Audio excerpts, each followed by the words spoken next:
And to do Snezhnaya quests. Well, quest for now. Oh wait, it's here. I thought it was up here. Oh, okay.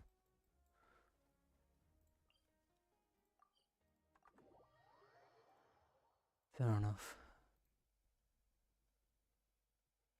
Oh, okay. Thank God I didn't log off here. Finally come!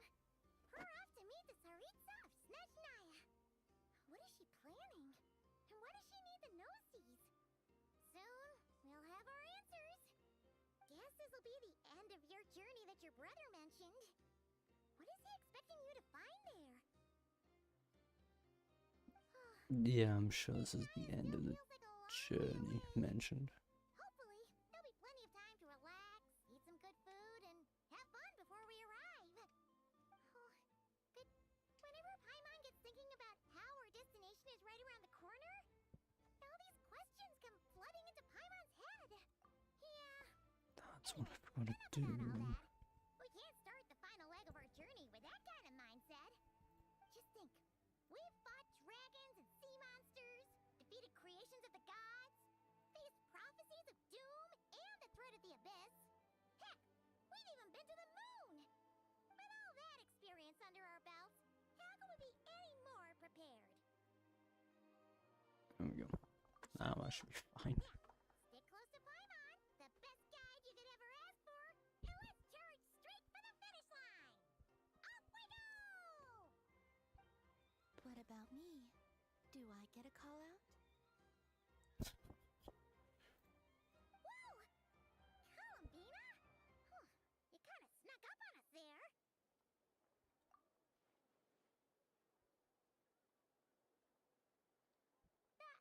Don't look at Paimon! Paimon didn't sell you out this time! Oh, so it was you! Alright, guess there's no hiding it now. All your friends have gathered at the flagship to see you off.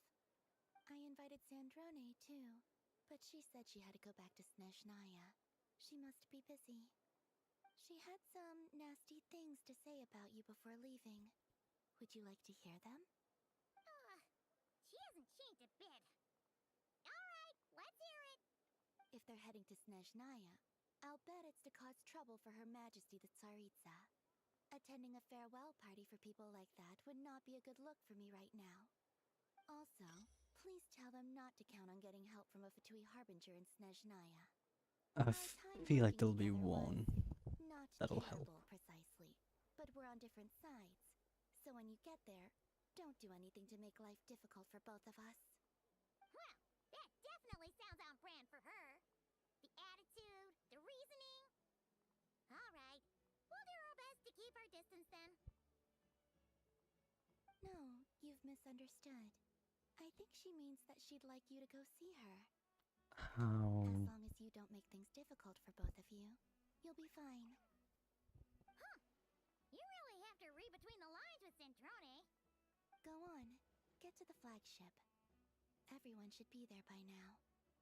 I told Lauma that you once treated me to a truly unforgettable meal. Today, I want to return the favor. It's my gift to you. It's definitely nice to be treated, but hopefully by this point, you know that you don't owe us any favors. The moon of Nodcry will always give you a warm welcome.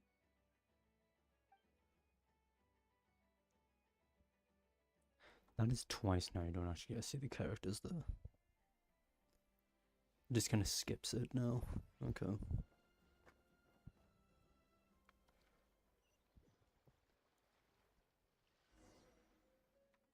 No, I guess Nadland at least had had some characters that actually you met immediately. Wow! Pure white as far as the eye can see. Pretty sure I saw one of the animals despawn there. Come on, give up!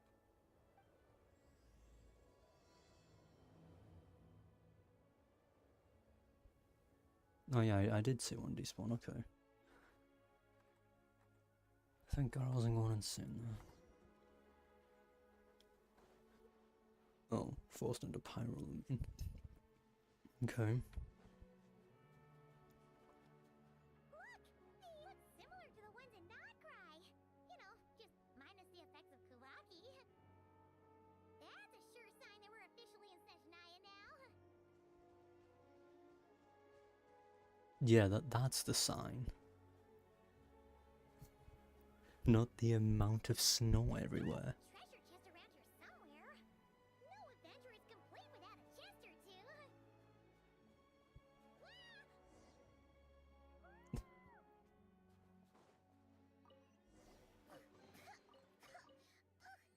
Paimon got a mouthful of snow. Alright, the final big trial sigils. Cold. Paimon's gonna snuggle up to you for a bit to get warm. Paimon, please.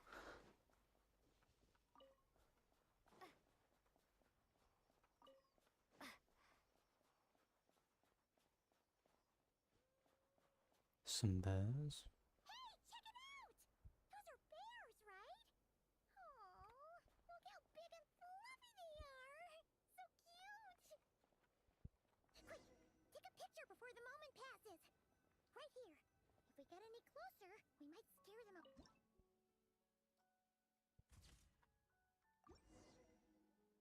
Let's see how your camera skills are these days. Whoa, wait a sec. Paimon sees something. Come on, quick! It looks like a train carriage!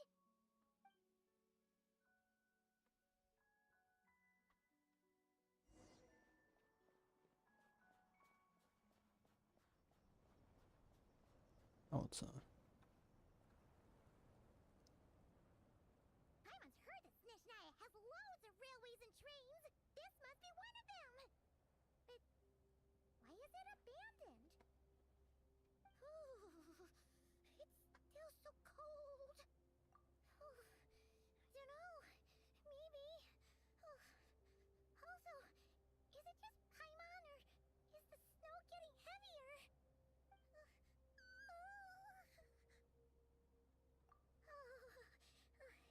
Thanks for offering, but this isn't just the weather. It's hard to describe, but Paimon feels so weird. She's never felt like this before. Everything feels heavy. Getting kinda dizzy, too. Oh, no need. Paimon's just feeling a little low on energy. That's all. It's nothing serious. Not worth ruining our travel plans over. Yep, sure thing. Snezhnaya, here we come!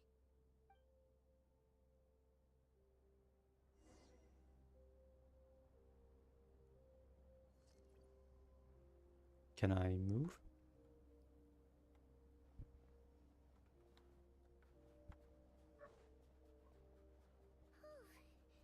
Seems like the snowstorm is getting worse by the minute. Paimon can barely fly.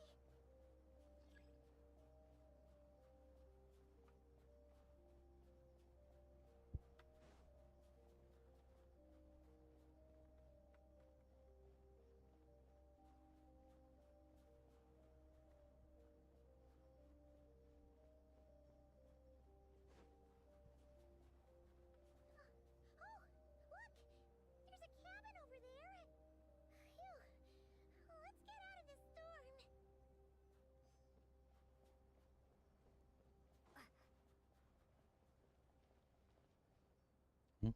That was sooner than I thought it'd be. Oh, but it's still the other okay, it's still the default outfit.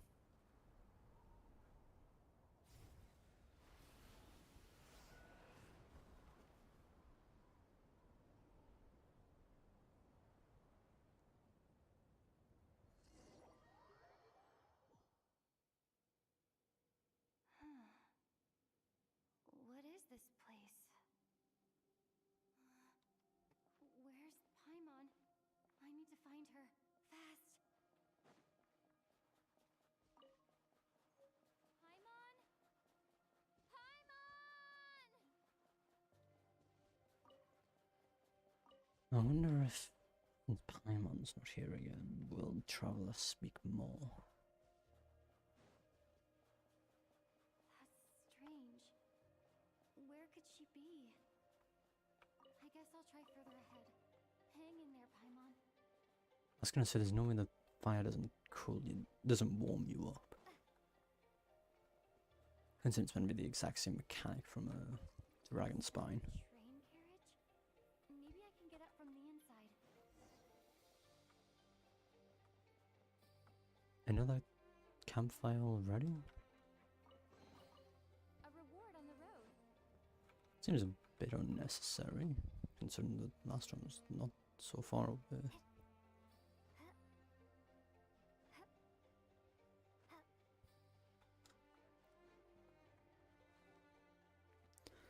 Bring in some stamina.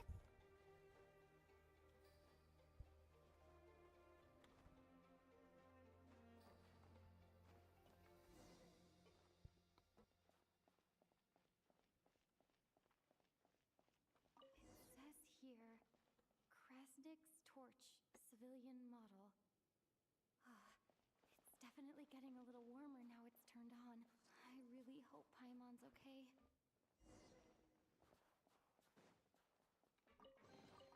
A reward on the road. Few chests along the way. Sound? I can't tell if... Paimon? Paimon, is that you?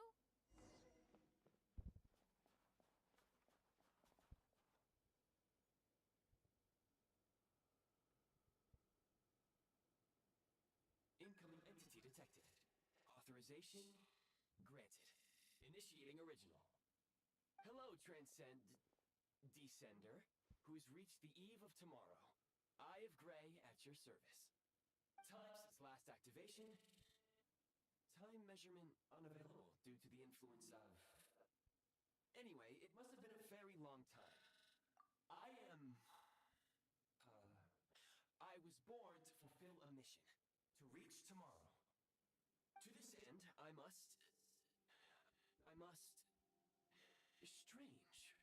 What was it? Wait, my body? Huh? Why is my body like this? Apologies. After a long period of inactivity, it appears that a lot of data has been lost. Anyway, I was created so that humanity could reach tomorrow. But I am unable to load further details at this moment. Nevertheless, serving humanity remains my primary objective. I have detected a drop in your surface body temperature. You cannot remain active in this state for much longer. In accordance with my preset programming, upon reactivation, I must ask the one who awakened me the following question. Will you accept me, Transcender? I will assist you, protect you, and fulfill my mission until we reach tomorrow. Well, I feel like it's gonna be something that's not exactly optional.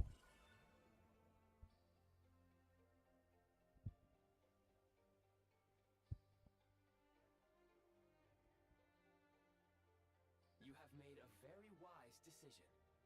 Now, I detected that you called out a name earlier. Presumably that of your missing companion? The name was Paimon. After helping you get out of here, I will search for a match in the nearby area and pinpoint their location. Merely the tip of the iceberg. Oh, is the... Oh wait, it is. Thank you for letting me know. I didn't test that. May I ask your name? Hello, Jojo, as well. Did that fix it? Very well. I will remember this name until the mission is complete. That didn't change anything. Why did that not change anything? I need to recover my body, retrieve the power to unlock tomorrow, and help the suffering masses to reach the far shores where the empty Ark floats. I can sense my power scattered across this ice-covered land. I even have a vague sense of where it might be found. But right now, that is not essential. The key right now is you. You must survive and reunite with your companion.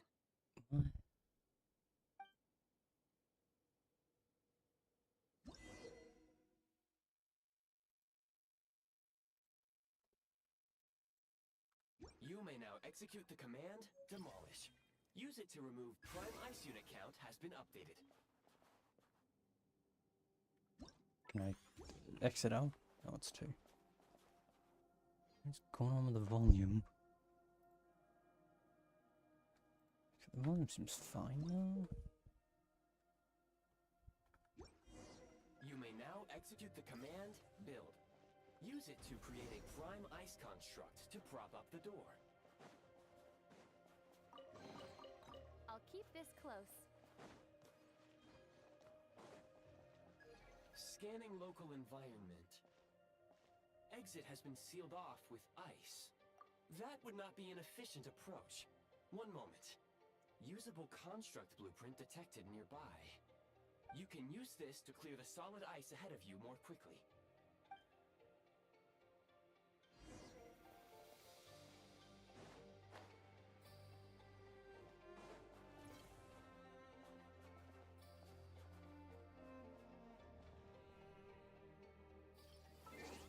Whoops.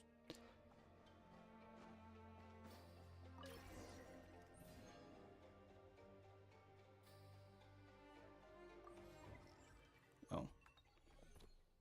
Construct blueprint added to records.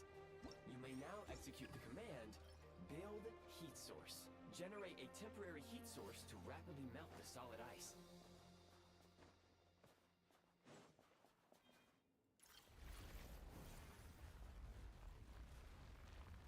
Oh.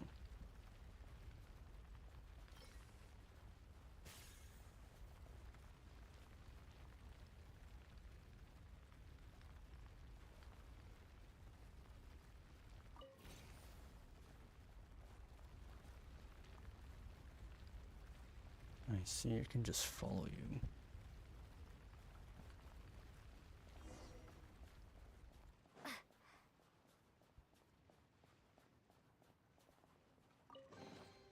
I'll keep this close. My scan indicates the path is straight ahead. I recommend we proceed.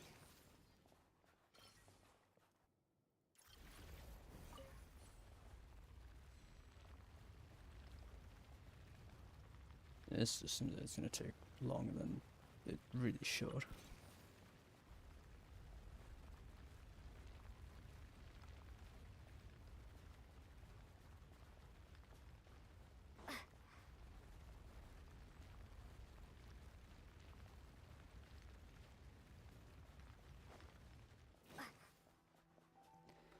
Thank God you don't have to sit there and watch it the entire time. Kresnik Crystal located. Please collect at your earliest convenience. The recent construct you built provides highly efficient heating by utilizing the unique properties of Kresnik Crystal. Unfortunately, prime ice constructs have a very short lifespan and cannot be stabilized during the development period. Hence, the authorization to use Kresnik Crystal was granted. That said, I have already forgotten what warmth feels like. Yes. Perhaps then, we can warm ourselves by the fireside together. But for now, all you need to remember is this. If you collect Kresnik Crystal, I can extract the energy within and use it to maintain your body's surface temperature. Okay. Low power. Please use Kresnik Crystal to replenish energy reserves. Signs of physiological activity detected in the distance. It is highly likely to be your travel companion, Paimon. Go. Go now. Be reunited and sing together. May all the people be united as one. May all of life rejoice. Approaching the target location. Volume is Scanning still. for signs of life. Life forms detected. 2. Affirmative. However, Hang on. that is not the reason for I my guess I should turn confusion. up audio and According to my database, OBS. this location is a train station, meaning the number of life forms is unusually low. Real-time environmental data suggests that the train station may no longer be in use. But whatever the situation, please exercise caution. Why is Genshin's audio not being affected by this? This is never normally a problem. percent of OBS. Yeah.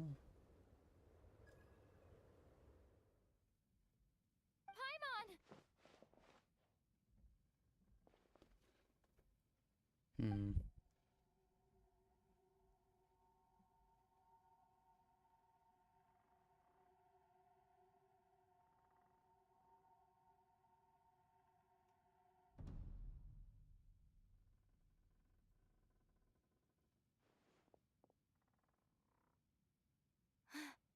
Who are you?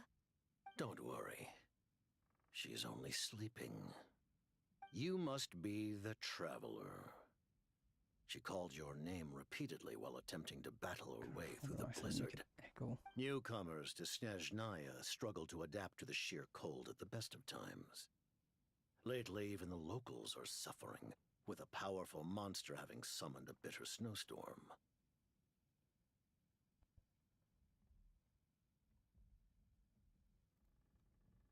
You two must be very important to one another. You should take more care not to get separated. Your eyes. Are you Conrian? There are indeed some Conrians left in this world who survived the cataclysm. But I doubt that is news to you. It would be unwise to interrogate my identity here. Focus your attention on your travel companion instead. We will meet again very soon.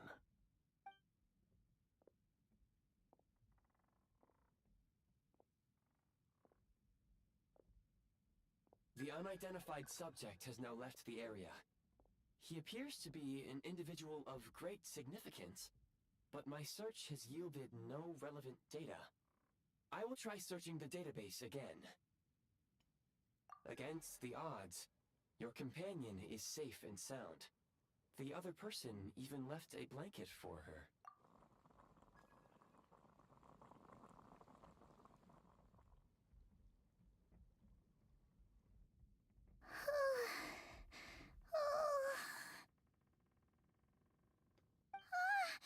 Traveler! Oh, thank goodness you're okay. Paimon was so worried. She looked everywhere for you. It's okay. Take it easy. Are you feeling alright? Pretty much the same as when we first got to Snezhnaya. Paimon must have caught a cold. She was feeling so faint. She just couldn't keep going any longer. So she had to lie down and sleep it off. Wait, where did the jester go? Yep, the director of the Fatui. The Jester Piero. So, you met him? The Jester must know everything about the Tsaritsa's plans. But there's no way he'd tell me just like that. We might well have ended up clashing. Well, he was right about one thing. Right now, the most important thing for me is to take care of Paimon while she's unwell. He had no intention of explaining his motives, and he left in something of a hurry. Hey! What the... Who is that? It looks like... half a pair of goggles. How amazing! A self-aware, talking pair of goggles! Snezhnaya was once the land of the Fae. There are many ancient creations here that I'm sure would broaden your mind further still. Mind you, my database is also expanding as we speak. You must be a rare creature yourself. Oh, wow! Well, thank you so much. You've earned yourself some of Paimon's favorite candy. Oh, but by the looks of it, you probably can't eat that, can you? Goodwill detected. Instead of candy, perhaps I can suggest my preferred strategy. Please clean me regularly to keep me operating at peak efficiency. Oh, that makes sense. Every pair of goggles needs wiping clean once in a while. Sure thing, mister. Anyway, back to the second. Paimon's still confused about something. When he first showed up, he already knew Paimon's name. And he acted like he expected Paimon to know who he was, too. Paimon could tell that he was Conrian from his eyes. And he definitely seemed like someone pretty important. But beyond that, Paimon didn't know anything about him. It was only later, after he rescued Paimon from the snow, that he properly introduced himself. That's the only reason Paimon knows he was the Jester. Oh, seems unlikely. He ran into the snow following the sound of Paimon's voice, with a really anxious expression on his face. He didn't act like someone who knew she would be here in advance. And after bringing Paimon here, he just stared out at the snow. He didn't do anything to Paimon at all. In fact, he barely said anything. Wouldn't even answer any of Paimon's questions either. Paimon didn't feel unsafe around him. And he didn't seem to have any ulterior motives. For all we know, he might have just ignored Paimon's questions so she'd give up and go to sleep. Please allow me to interrupt. Fatui and director are unfamiliar terms. May I ask for clarification? Wait, you've seriously never heard of the Fatui? Oh, they're like the Actually, can I Cerebral check here? inner circle. Really powerful people. And the director is their boss. Oh, I can't. Paimon coming in! Paimon coming in! Understood. Since they hold Sounds elite bad, huh? positions and serve their god directly, it stands to reason that they would conduct themselves with due decorum. Okay, I am it's a bit inclined to too agree with loud your for the tech assessment, Miss making Paimon. noise. Good I did not detect any ill will from the gentleman in question.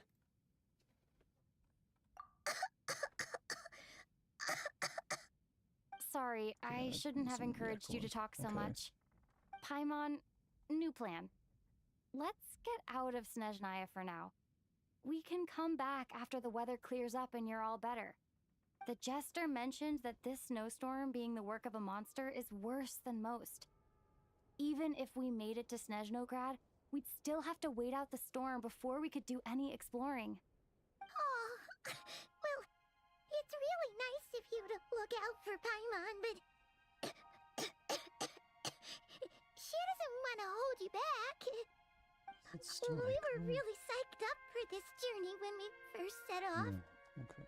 Just think of all the burning questions we have.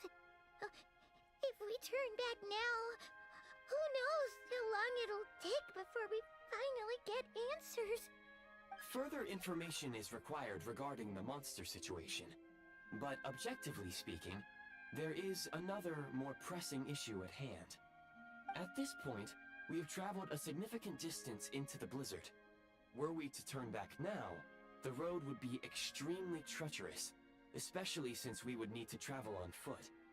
If, however, we continue onward, there may be a better solution. Do you remember what I said as we neared this location? I told you that this is a train station.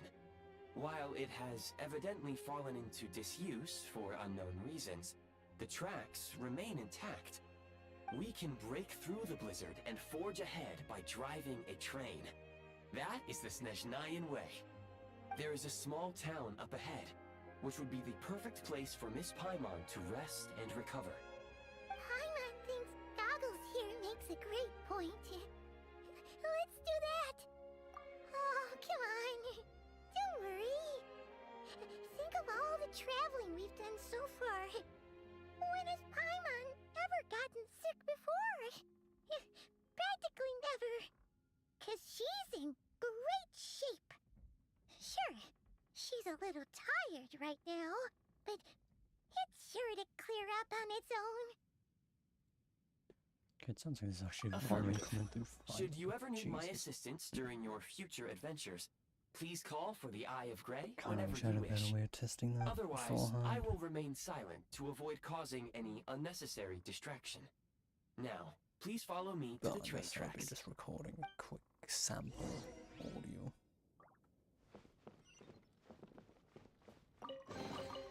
I'll keep this close.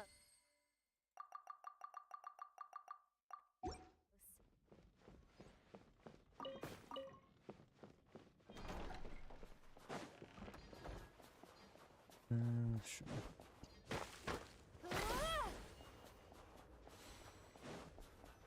Please confirm when you are ready to depart. What's new?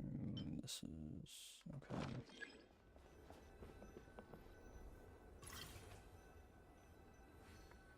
Wait, oh.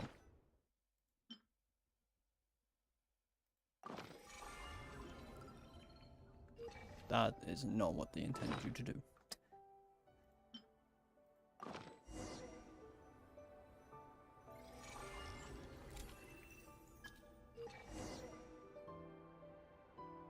So you can just call the train using glasses? I mean, I guess fair enough.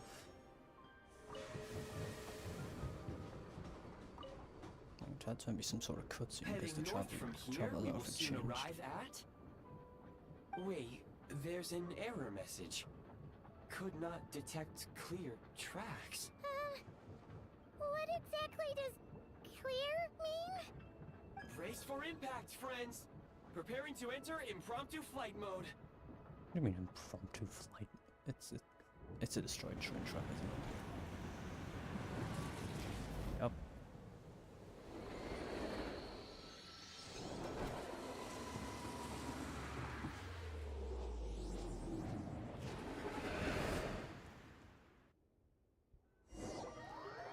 I mean, that's one way to enter a nation.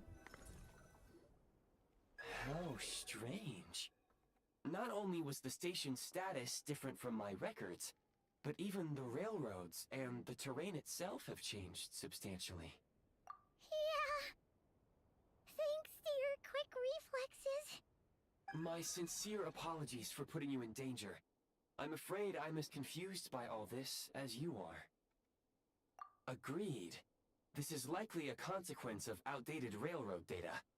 The discrepancies between the old data and present reality are far greater than I anticipated. Fortunately, our crash landing has at least brought us much closer to the town. According to the data, anyway. Your data had better be right this time. I mean, I feel like I the can buildings assure you, it with... certainly is. Please look this way, and you will see a Kresnik's torch. Yeah. It seems all in our white, ill-fated which train should ride be was a blessing in disguise. painfully obvious. We have taken the shortest possible route. Rest assured that I will take user preferences into account next time I plan a route. Next time, I will get it right.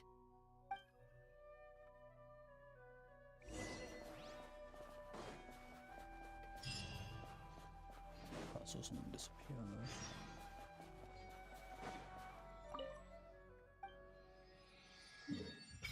Do you at least immediately get Time Traveler? Yes. Thank God. It's not a Natlan situation. You've got to wait. Excuse me? Is there an inn nearby?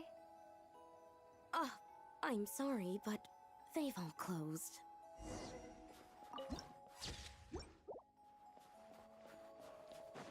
Oh, sorry to interrupt. We're looking for a place to stay. I can't even afford to warm my own house, let alone run a business. Great sign. Excuse us. Is there anywhere we can stay around these parts? I'm afraid not. You'll have to try your luck somewhere else. Pretty All we sure can this- yeah, do I is can wait figure for the that out next for shipment myself. of Kresnik Crystal to get here.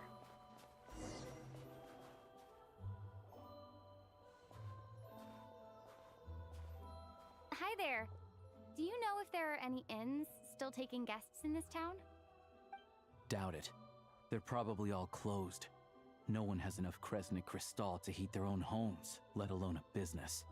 Oh, what a bummer. I clocked you a while back. You adventurers or something? We don't get many tourists in inland Snezhnaya these days. Why is that? Because of the snowstorm? In part. But the bigger reason's Project Snezhnaya. Since it's Her Majesty's will, we have to put up with it whether we like it or not. Oh, sorry. I assumed it was common knowledge by now.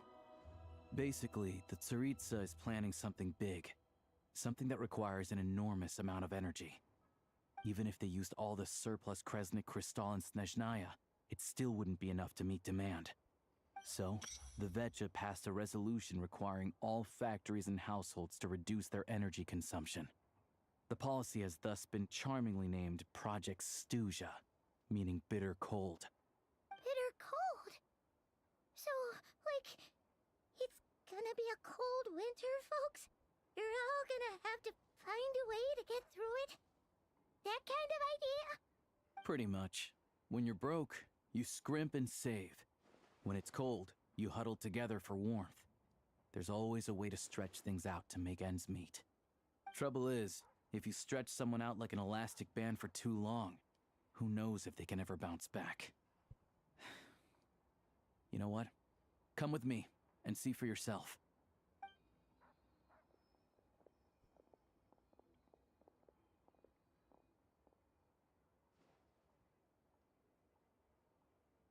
Can you please explain to me why the price of Kresnik Crystal has gone up by 1/3 again?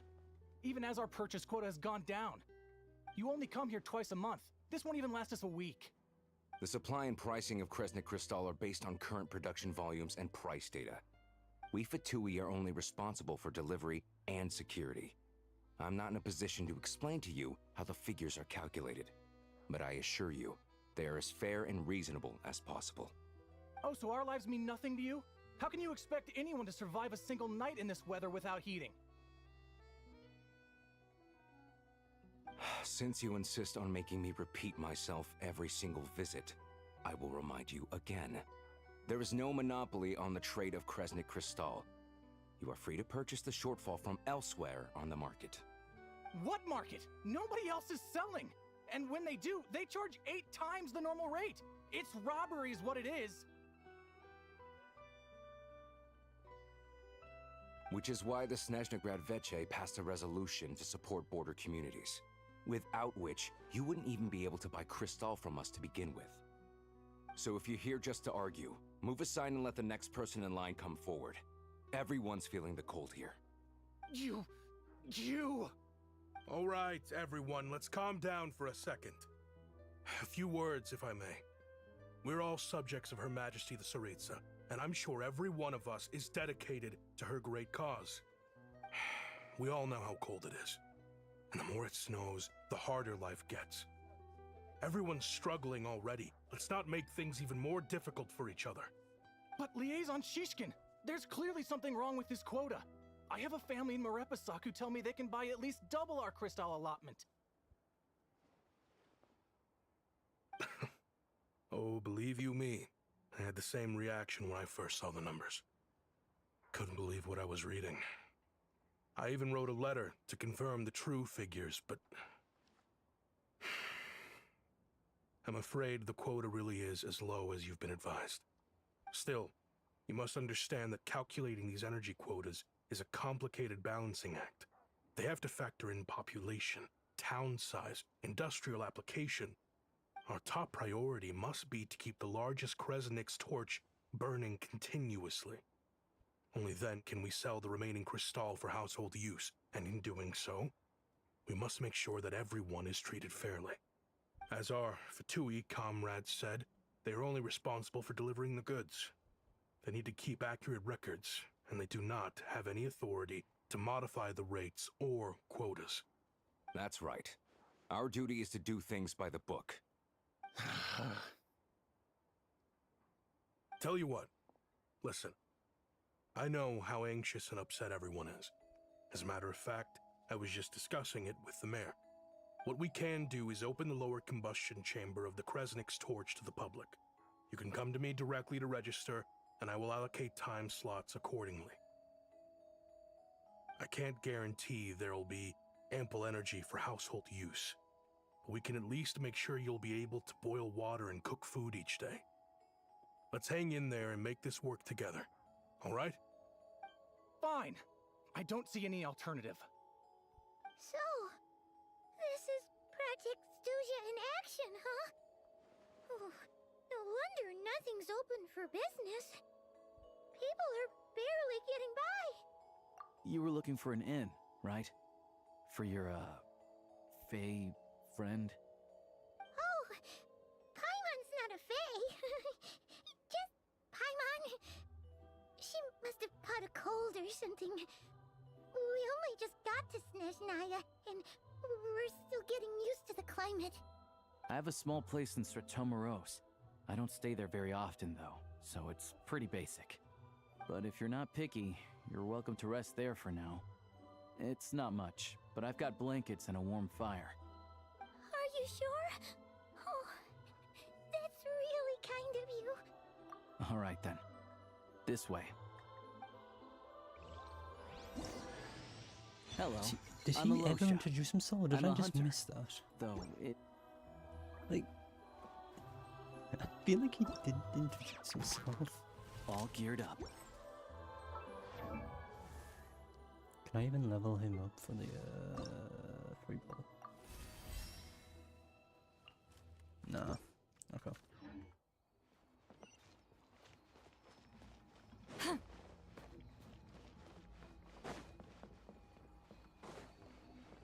Take me up. Why did I do the jump? There we go.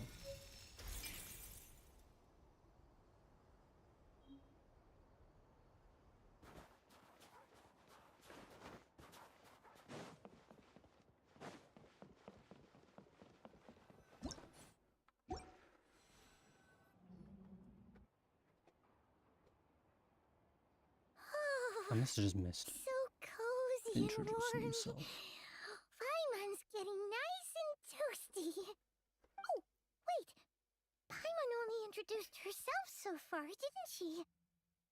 This is Paimon's best friend, the Traveler. Good to meet you. I'm Alosha. Oh no, he didn't introduce Most himself. travelers Okay. find the Snezhnayan climate to be a shock to the system at first. But as long as you keep yourself warm, you should be fine. Still, you should keep an eye on your condition. When people are too quick to dismiss a cold, it can easily end up turning into something more serious. Don't say that. Paimon's too young for chronic health issues.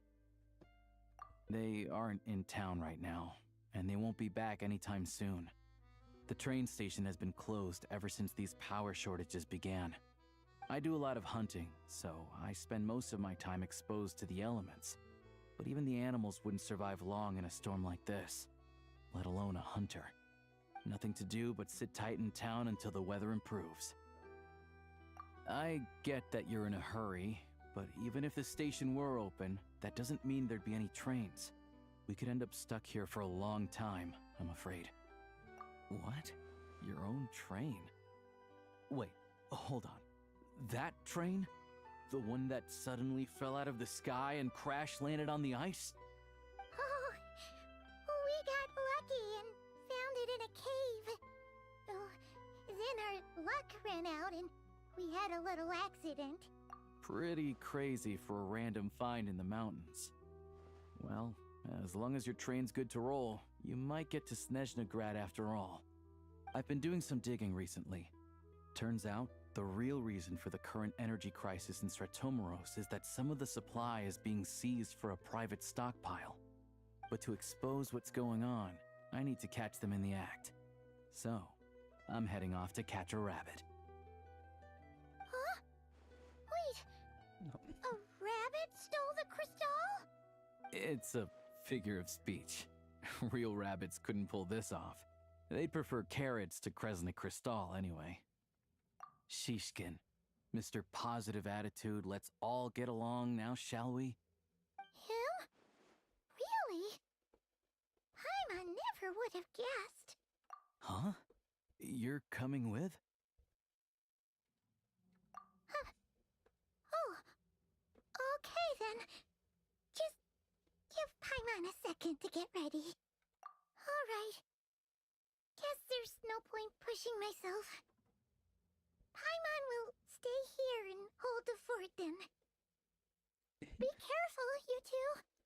Oh yeah, He's kind of. there's one more introduction to do. Tagarin, get in here. Oh, a doggy.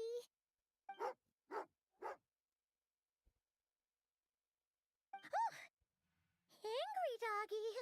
Oh, Tugarin doesn't like being petted then. He likes to think he's above that kind of thing. He's my hunting partner, so he'll be joining us when we head out. Carrots aside, we'll need to stay completely undetected. We can't risk spooking our rabbit, or there's no telling which burrow he'll scurry back into. First, we need to find a way into the train station and see if we can find any real freight data. Shishkin's figures can't be trusted. Then, we get Tugarin to catch a scent and find out which way the crystal went. What are you eating? Oh, check it out. When you're all out of carrots, try turkey. Good doggy. Good doggy. A fellow dog lover, huh? Yup. And rabbit lover. Carrots are great too, you know. Good to know. Eat up, Tugarin. We got a lot of work to do. Okay. Fair enough. Straight into another dialogue scene. Kind of unnecessary to do that.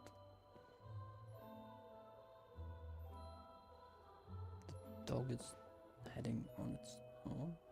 Or was it just waiting by the stairs? I assume it's waiting by the stairs.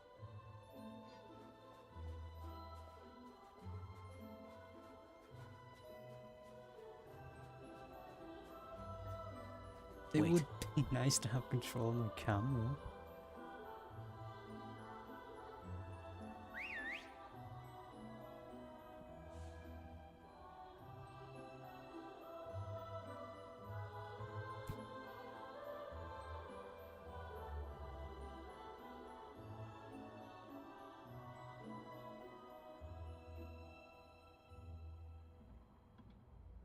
A dog is all it Nice work, takes to Tugarin. distract them.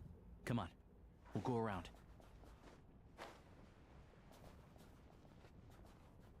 Okay, can you walk faster?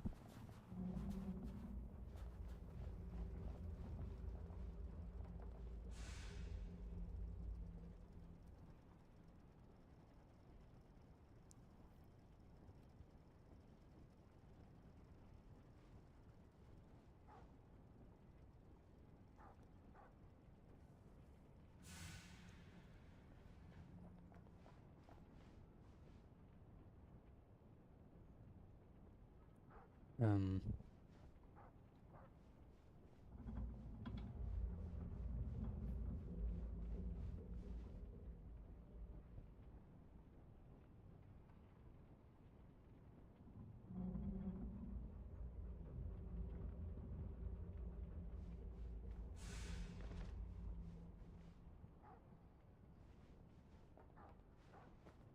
Don't climb the box.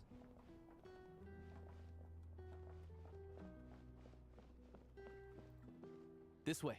We'll enter from the upper floor. Okay.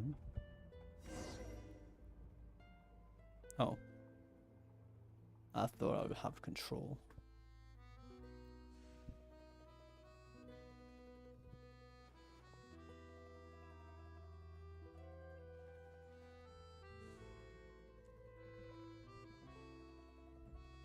There we go. A freight list. Straight from the Fatui. So Shishkin won't have had the chance to doctor the figures. Looks as new as the day it was printed. I guess no one bothers reading these unless they have ulterior motives. Yeah, this is all we need. Come on, let's get out of here. Then go track down the crystal.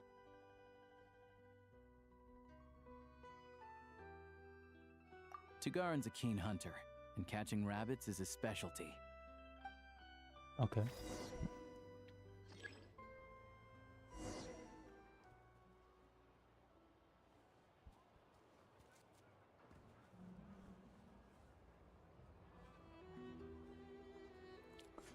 I guess I'm playing a dog now. What? Like, Huh?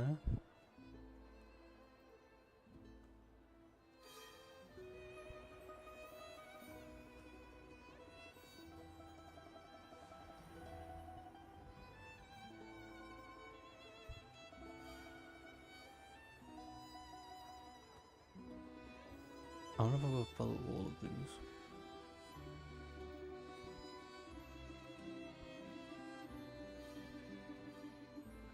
I think I'm gonna have to follow all of these, aren't I?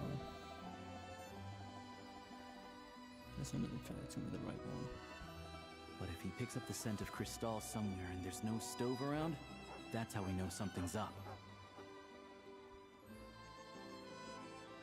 Yeah, I do have to follow them all. Okay. Oh, no I don't.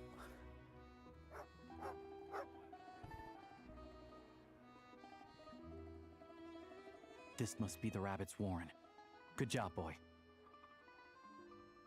Sure enough, there's a tunnel. You stay here and keep watch. I'm gonna take a look inside.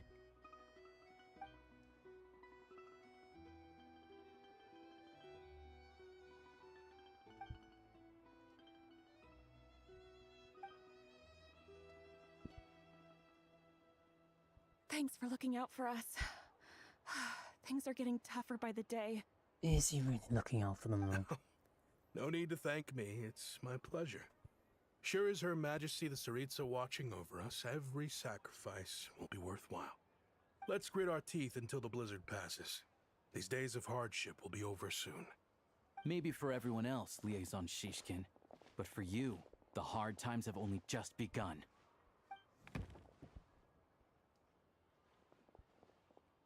Huh?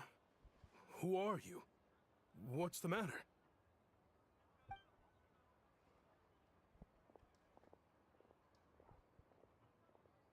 I just had a question for you. Why, when times are as tough as this, would someone hoard more Kresnik Crystal than they could ever use? All the crates here are from the most recent shipment, but they weren't brought here for sale. Instead, they were secretly stashed away. Would you be able to shed any light on the situation, Mr. Shishkin? Me? Why, I have no idea. But look at how much there is. It's quite a godsend.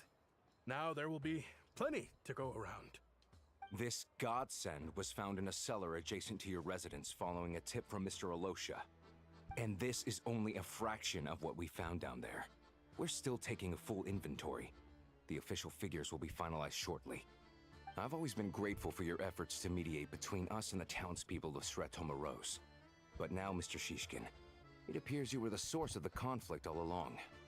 How could you do this to us? We trusted you to have our backs. You've been lying to us this whole time? Hey, I owe you all an apology. I'm sorry. I'm so very sorry. This isn't who I am.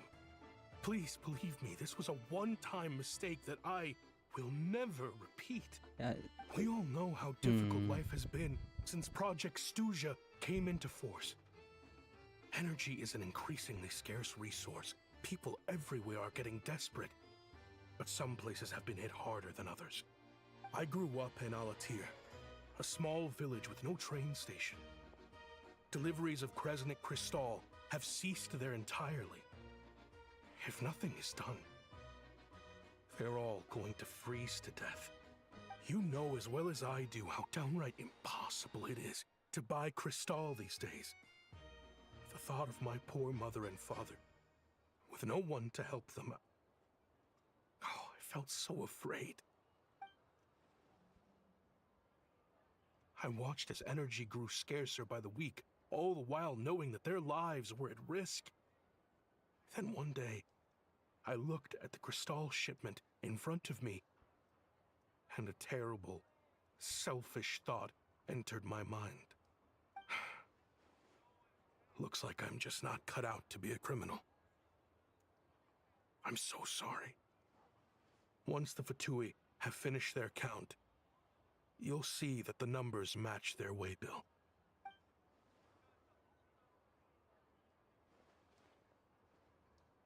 Okay. Okay. I have the official Snezhnayan quotas here. Anyone who has already purchased energy, please make your way over here to correct your transactions. I'll make a batch purchase of crystal worth 3 months' salary for you all to use free of charge. As for Alatir, I'll think of something else. You don't have to go that far. Yeah, owning up to your mistake is enough for me. You've done plenty of good for the community in the past. I'm not looking for a handout. Drop the act. You claim this was a one-time mistake, but the real reason there's only one shipment's worth of stolen crystal in your basement is that you have an accomplice. Reporting in, sir. We've conducted a full search of the mayor's house. As expected, we found many crates full of crystal, half of which were still in their original shipping containers. This wasn't your first time at all. You've been colluding with the mayor of Stratomeros for a long time now. The train station's currently out of service, but it does open for a short window every time there's an energy delivery. And every time a train pulls in, you're there on site to take inventory and oversee the workers unloading the cargo. The mayor handpicks said workers. Per his instructions, they transport the crystal by tunnel at night to the mayor's house, and he sells it out of town. But since he can't get the goods out of town by train, he had to arrange an alternative method of transportation. This meant slower sales, which gave me plenty of opportunity to catch him in the act. Wait, the mayor's involved in this too? Preposterous. What proof do you have of any of this? Wouldn't the proof be the inventory they just found at the mayor's house? Basic math. I've spent a lot of time lately counting carriages as the snowstorm rages. Counting carriages? What? The energy consumed by a train depends on its total weight. And since energy is a limited resource right now, it's fair to assume that every carriage is packed full. So, if we take the energy required for the Kresnik's torch, add the sales figures you provided, then compare that figure to the train's theoretical cargo capacity, guess what? The numbers never match. It's always off by 1 or 2 carriages worth. This time, you set a new record. 3 carriages missing. You mean to tell me that you sat around outside, counting carriages, in this weather? I'm a hunter. I have 2 options. Hunt or starve. Well, I've heard enough. The evidence speaks for itself. Take Shishkin and the mayor into custody and escort them back to Snezhnaya.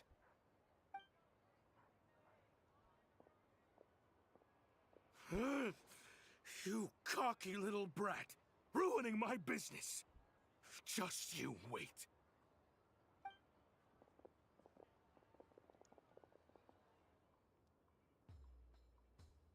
Fair enough then.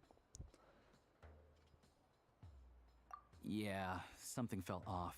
So I just followed my gut. Math isn't my strong suit, though. I'm lucky my dad made me learn enough to get by, but all this number crunching was a million times harder than the aim and fire work I'm used to. Thank you for your assistance.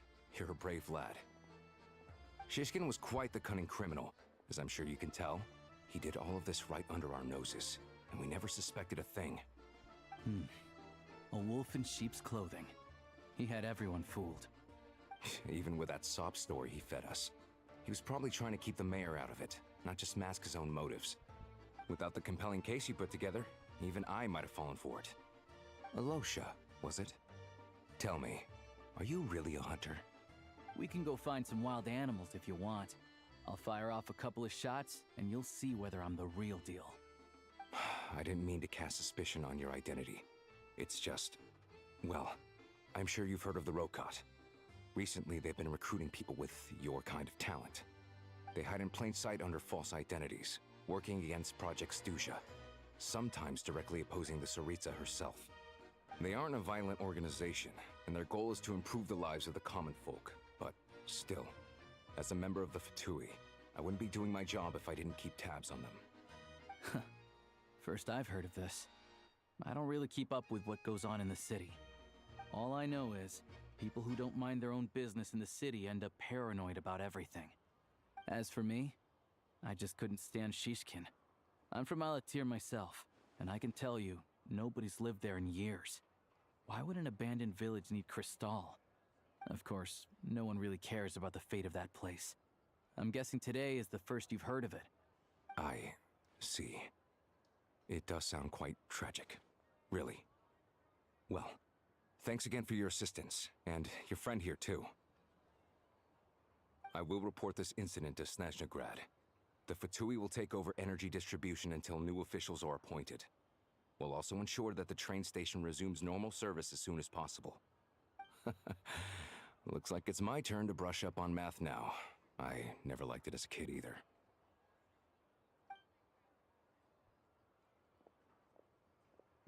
Understandable, I guess. Don't mention it. Isn't the soldier overseeing the delivery supposed to verify the quantity of the goods? Was he just careless? Or was he being paid off too? Who knows? Excuse me. I'll take a share of Kresnik Crystal too. Thanks. I need to take a detour before we head back. There's someone I have to deliver this crystal to.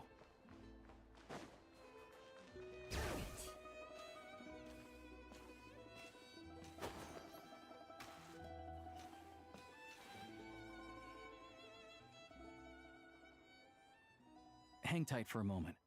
This old lady, she doesn't really know who's who anymore.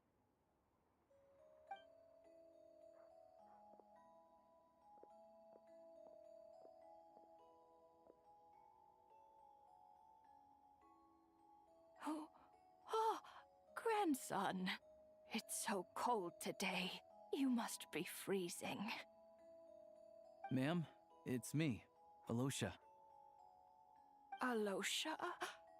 Alosha who? You know me. I came by earlier today. Cleaned the ashes out of your stove, gave you some warmer bedding, and washed your back.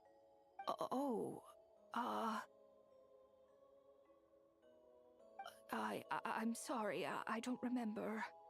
Now, how often do I get to see my grandson? Come on, take a seat and relax while I fix you something to eat. It's okay. You just rest. I'm fine. Oh, you. It's nice to come and visit your old granny once in a while, isn't it?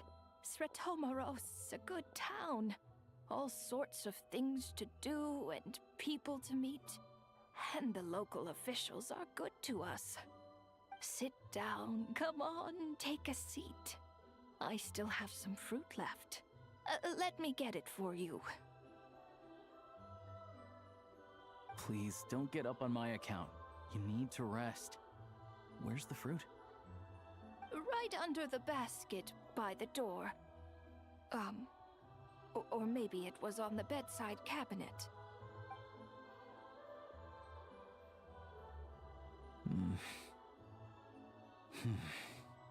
Well, grandson dear, do you like it?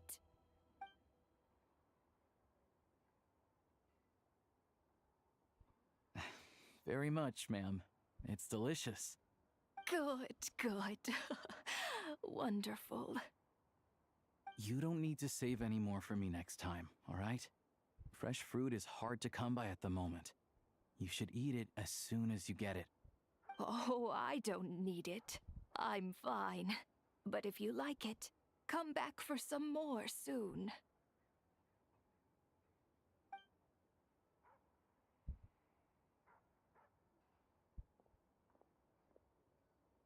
Some kind soul must have given these to her. But she always saves the nicer things for special occasions. I met her at the market back before her health began declining. She was a lovely old lady. We're from the same hometown. Not many people have heard of Alatir.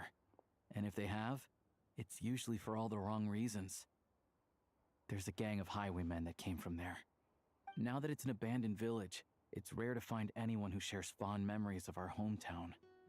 So after we got talking and realized we were from the same place, we decided to keep in touch by letter. I first learned of Sretomaros' energy supply problems from a passing comment in one of her letters. Then, after her health went downhill, I started visiting more often to check in on her. The town's been in decline for a while now, but because of her memory problems, she thinks of it as the bustling, prosperous Ratomoros still in its heyday. That said, I kinda appreciate her optimism. There's not much of it going around in this world of ice and snow. It's fine. Everyone grows old. In Snezhnaya, some people believe that in your final moments, you'll sense a familiar presence by your side. You turn to look at them, but their face is blurry. So you focus hard, trying to make out who it is. And when you finally see their face, the Grim Reaper reaches out and takes your life. She still calls me grandson, though. So at least I'm not a blurry face in her world just yet. Come on, let's get back and see how Paimon's doing.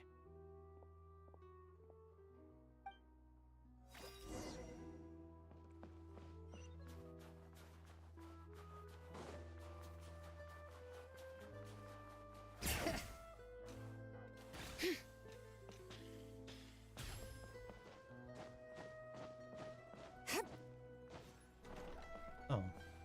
Why do you automatically assume it's gonna be the door you enter we're back. by pressing Are a button? you feeling any better? Yep. Paimon's not cold anymore, but she's still a little dizzy. Flying probably isn't a good idea right now. Paimon might lose her balance. But Paimon's sure she'll be fine. It's probably just from getting hit on the head by that pile of snow when we first arrived in Snezhnaya. Her complexion's looking much better. Let's keep an eye on her. Sure, but enough about that. How did everything go on your end? Are you all set? Did you have any trouble? I'll explain. It's a bit of a long story.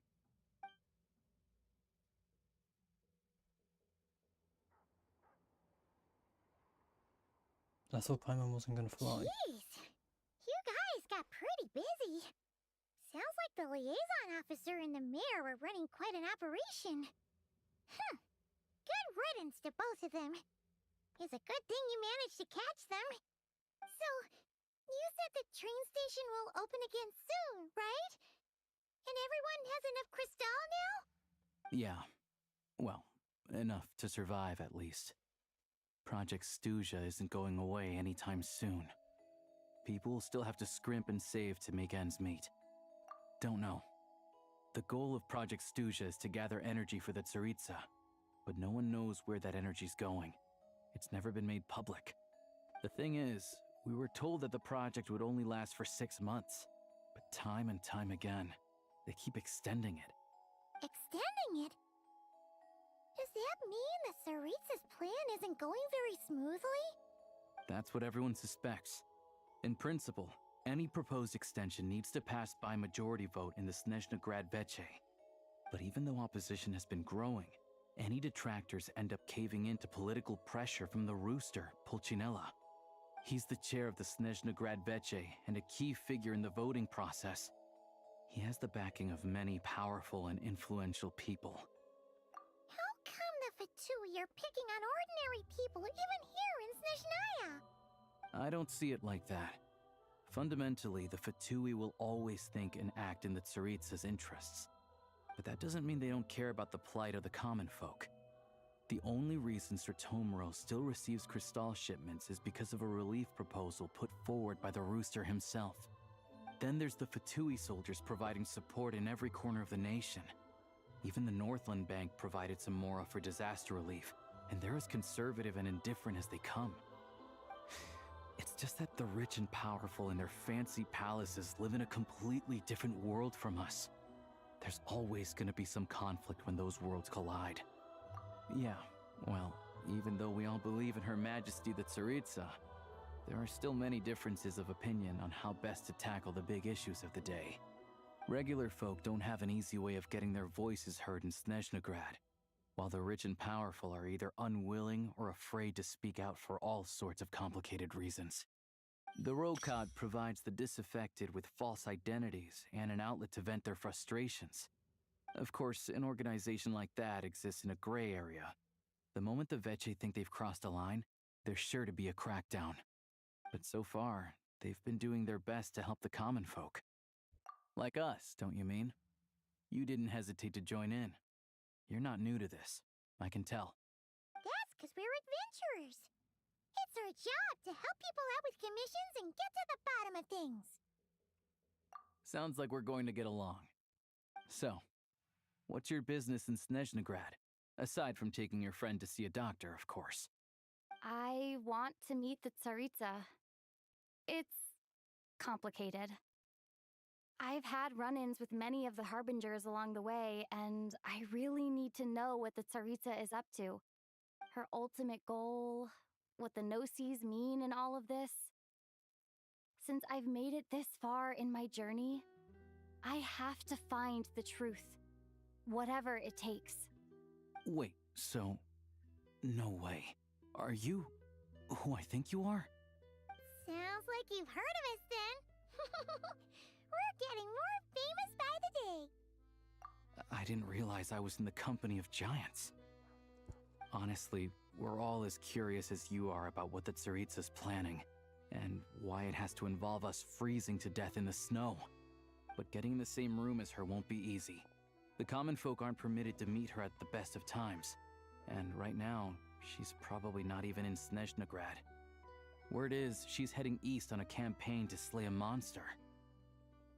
Yeah, so you've heard of it. A wild, unpredictable monster with the power to summon snowstorms. It also absorbs everything around it into its body, so it's growing constantly. Now, it's so big that the Tsaritsa has deemed it the #1 threat. Luckily, as it grew, it became increasingly less mobile, so it doesn't pose an immediate threat to this town or to Snezhnagrad. I'm sure the Tsaritsa and her personal guard, the Druzhna, won't have any trouble defeating the creature between them. It's just a question of how long it'll take. Suffice to say, you won't be seeing her anytime soon. You'll have to wait until she gets back. Fair. Well, the Fatui will be taking over management of the train station for the time being. Things should be up and running by tomorrow. Once it's open, we can see about getting your train towed to the station. Whoa! That's gotta take a lot of manpower. Are you sure we can talk them into it? The Fatui aren't exactly spotless in this whole mess. Plus, we helped them out. Should be easy enough to negotiate. As far as I know, all the paperwork is dealt with upon manufacture. I've never seen anyone check it, so I wouldn't worry. Having a train makes Where would you everything find much the easier. documents? We'll reach Snezhnagrad in no time. I need to head there myself anyway. Got some game to trade for Mora. I know a good doctor in the city. I'll introduce you when we get there. Oh, thanks so much. Let's get a good night's sleep ahead of our big trip tomorrow.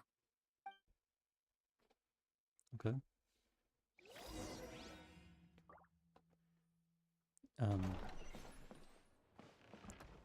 I thought there would have been like a quicker loading screen to indicate time passing, but I guess not. Is this what I want to grab before I trigger this?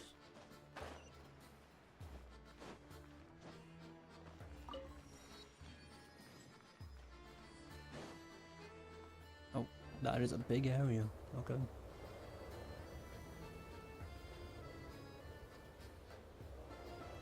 Drive carefully, all right? You don't want to end up in this situation again. Also, I don't think I've seen a train like this before. Is it a new model or something? Not a fan of small talk, are you? Anyway, take this. It's an up-to-date map of the Snezhnayan rail network. All the track switching is automated, so as long as the train's moving, you don't need to worry about collisions or anything. We'll leave you to examine the train's conditions yourselves. Fingers crossed nothing's broken. I doubt Sratomaros has any engineers with experience working on this model. Shouldn't be a problem. Thanks for everything. All right then. Have a safe journey. And make sure to check everything's working before you set off. I see they just don't care with the train.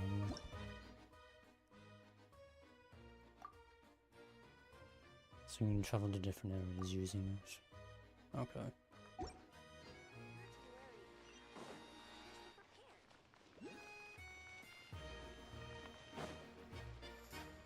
They could at least have you walk into the train. Not in the world. Snezhnaya.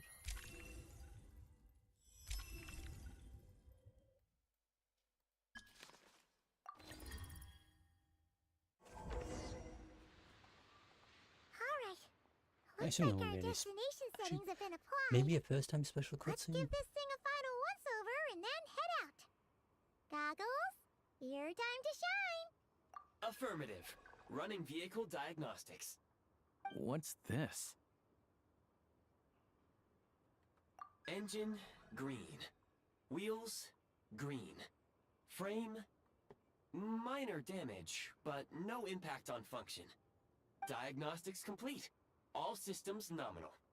Neat! Huh. Paimon still can't get over the fact that you just found this tech lying around in a random cave. I've lived in Snezhnaya my whole life, and I've never heard of an interactive, talking train autopilot. Strictly speaking, I wasn't designed purely to drive trains, though I doubt you have any interest in navigating the practically unreadable operator's manual yourself. All configurations are complete. Should you require any further assistance, please call for the Eye of Grey. Away we go! Ooh, nope. Paimon's gonna find a warmer seat.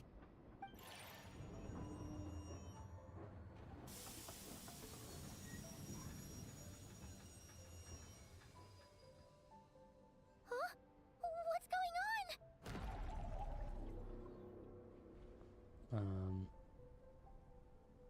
Oh no.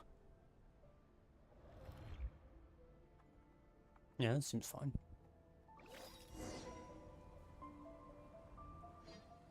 Is it time for some actual combat or unequipped? Nice. What is this place? Traveler, are you okay? Back to default outfit. The game can't make its mind up which one it wants to use. Feels like swimming through thick, gloopy water. That's horrible. Just our luck. Of all the things that could have gone wrong. Now there just a You're Fatui men Snezhnayan, on right? the train now. Any idea what the heck this place is? It's called the Shadow Realm. A place where no wind blows, no light shines, and no elemental energy flows. Even time itself doesn't exist here. It's a world where everything seems to come to a standstill. I've only seen it a few hope times this section before, isn't too and loud. this is my first time inside. It's a dangerous place. This is gonna be a Most tough one people who to get tell sucked into the myself Shadow as Realm are well. never seen again. And the I'm few gonna who be do fast make with it back, checking. they're never quite the same. Huh? Then what the heck do we do now? Oh, maybe Goggles knows something. Goggles? Great. Now we're done for. Hold it together. Let's not get ahead of ourselves. I heard a story once about the world of shadows. If it's true, there's a way to escape. We just need to find the exit. Come on, let's explore. Okay. I was meaning to check, I just realized. I haven't checked if where's my traveler? Okay, I guess it's either no way of knowing, or the new outfit they've shown is exclusive to this area. Their shadows have been devoured. They're no longer amongst the living.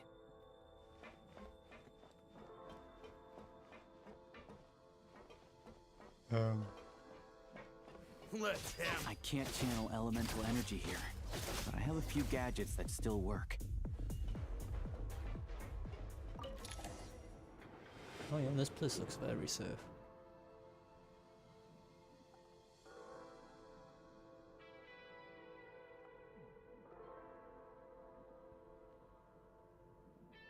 Wait, what's that blue thing? Is that Goggles? Guess we'd better find a way over. Yeah, just jump over. jump over the cards.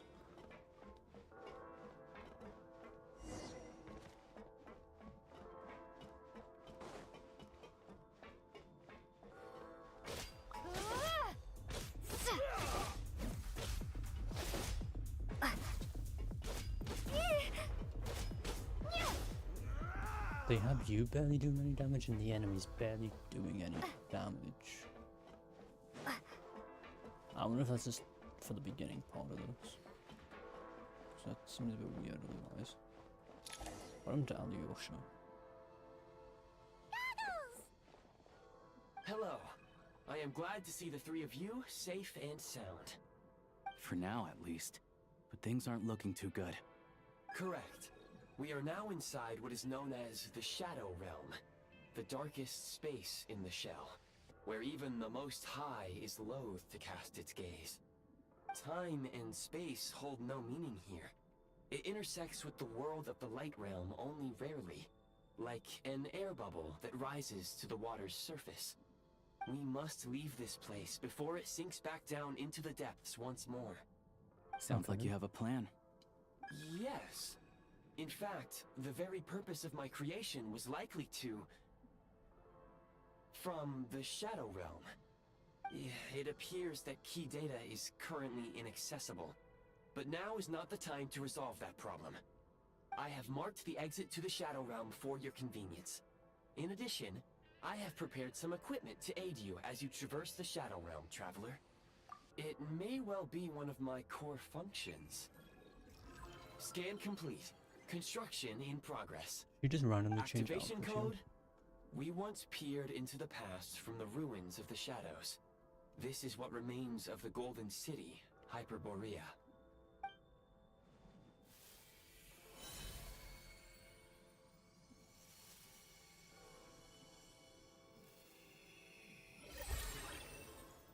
Yeah, she really does just change outfits. Okay.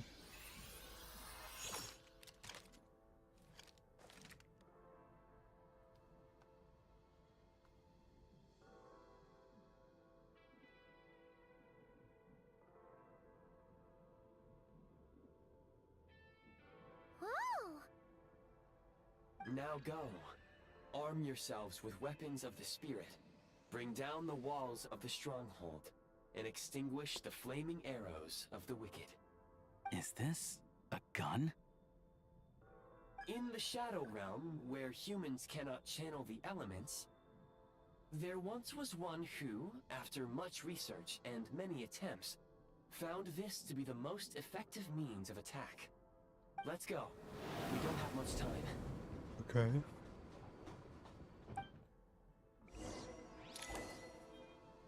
Why would you use like everything else there seems fine, but why would you want that?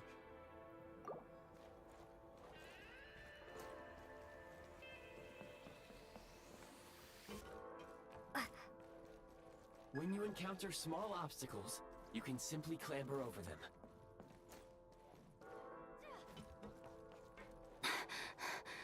You can slide to That is navigate through extremely low, narrow loud. Okay. tunnels. Obstruction ahead. You may be able to use the explosives nearby. Shoot the explosives to detonate them and clear the path. Since elemental energy is unavailable for long-range targets, try using the scope to line up your shot. Oh wait, Many was I not hostile meant to blow units that up? approaching. Okay. I suggest a new strategy. Take cover and pick them off one by one. And now it's just the average third-person shooter. Press the advantage!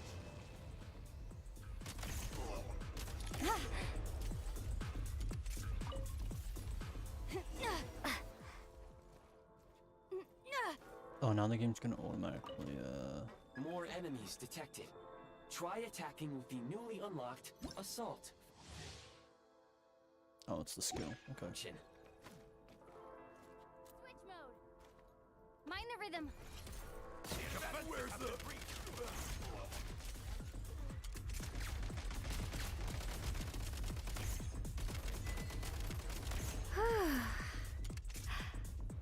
Did they just reference? I don't know what I'm saying. It's tiny, but it's cut off.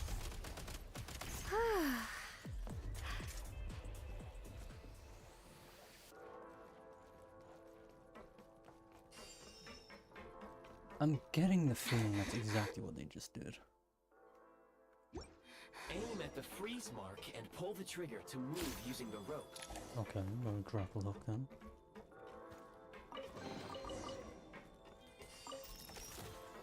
I don't think I need more ammo in this room. Where's the... Need a refill. Change of tactics.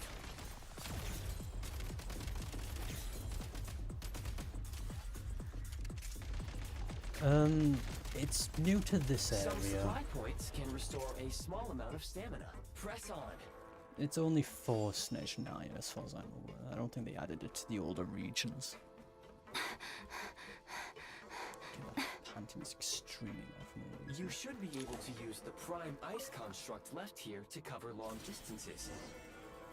No, I guess some characters do have guns themselves now.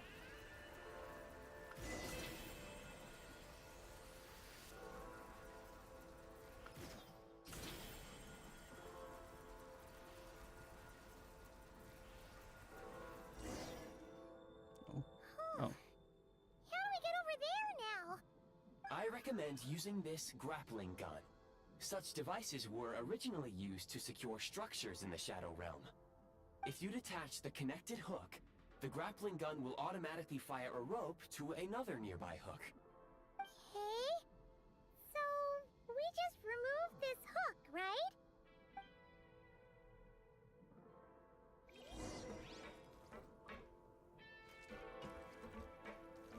What are they? Let's see.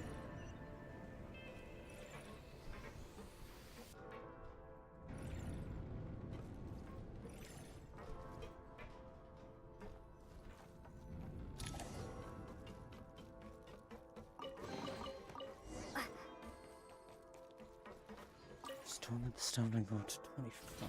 And I don't have to deal with that panting here. Okay. How much longer is that going to set with 0%?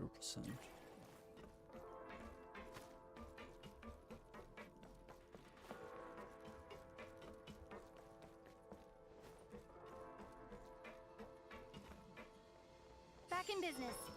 Charge!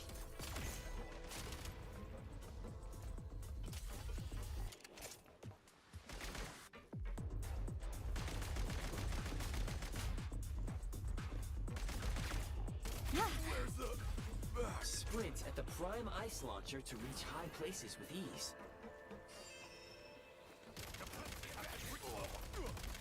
Where's the...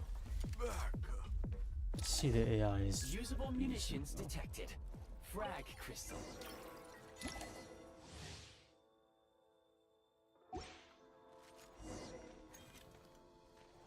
Try this! Defenses have been breached. Back in business. Fall back. I see. Frag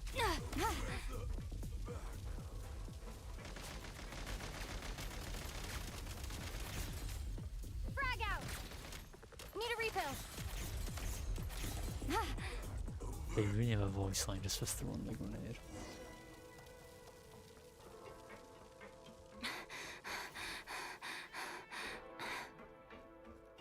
Does that really need to be so loud?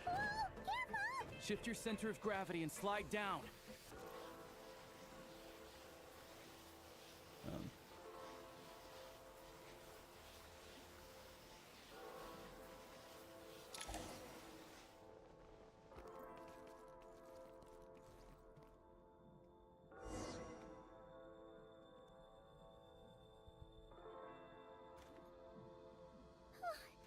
How much longer is this gonna take? The exit is right ahead. We are very close now. However... It's like they're trying to keep us trapped here. That platform and the carriages are swarming with undead Fatui. Guess we gotta storm through.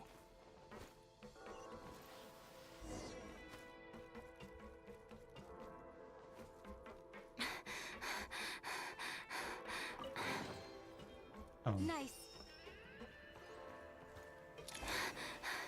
That's nice. blueprint. Okay. Oh, grenade launcher.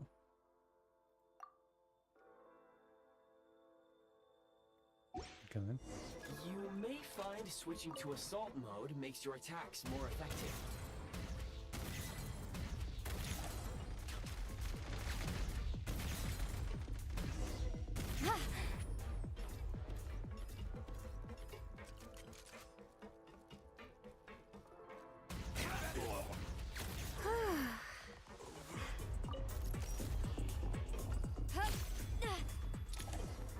Can you hold?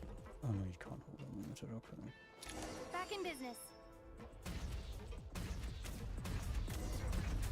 Gotta recharge.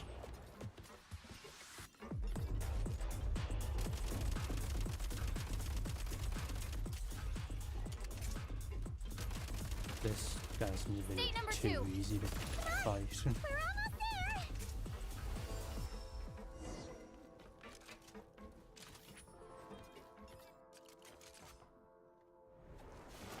Huh?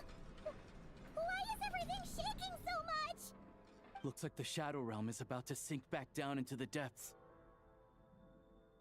The exit is right here. You mean this weird bubble thing? Wait, how exactly do we... No time to think. We just gotta go for it.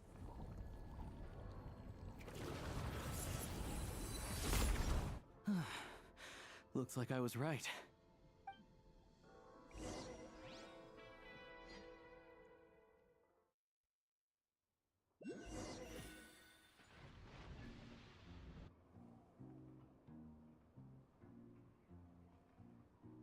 I can't believe the Shadow Realm manifested right on the railroad tracks. It's almost unheard of. Lucky we made it out. All thanks to you and that awesome gun. Ah, so you have heard of the Golden City before? Yeah, it came up a whole bunch in Nokrai. You're a pretty neat surprise in that sense, aren't you, Goggles? We had no idea they left cool gadgets like you behind. Make no mistake, it was a team effort. For a first-time firearm user, your performance was quite outstanding, far beyond my expectations. As Alosha said, it is highly unusual for the Shadow Realm to manifest in a place like this, but we should still watch out for similar dangers ahead.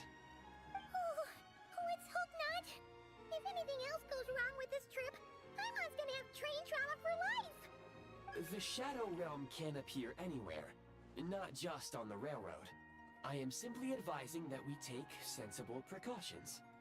Now, if you wish to further calibrate and upgrade your firearm, you may do so over there, provided you have the necessary components.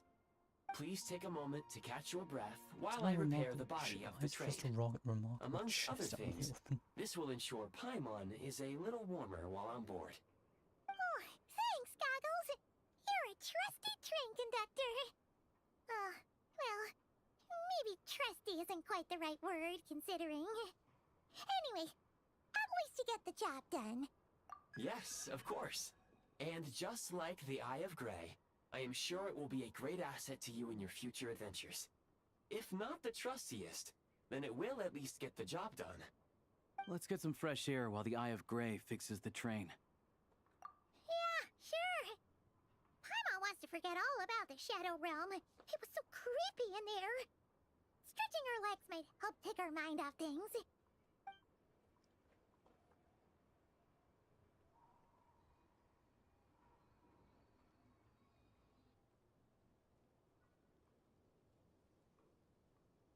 It's so quiet here for a train station. That's a good Not a question. person in sight. Just Maybe she just can't abandoned carry houses.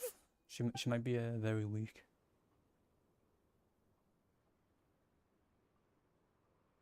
No, I've never thought of her doing that, and it's quite funny to picture.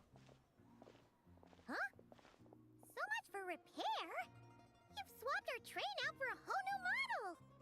My plan was to restore the train to its original appearance per my records as quickly as possible. Now that the repairs are complete, So the you just- train offers optimized performance just enter and it a in, significantly improved trendiness level. Huh.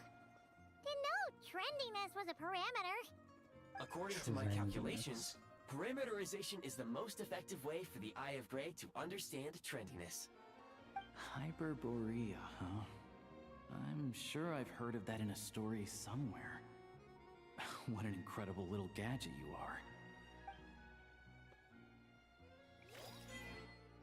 Oh. Okay.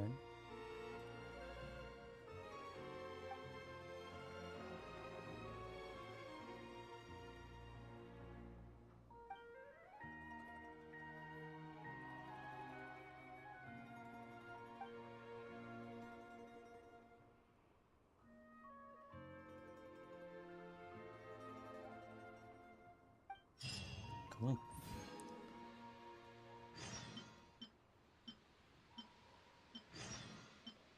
Oh god, the signs.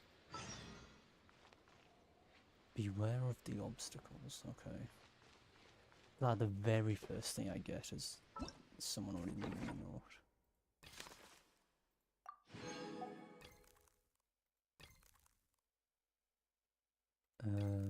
That's the world quest, okay.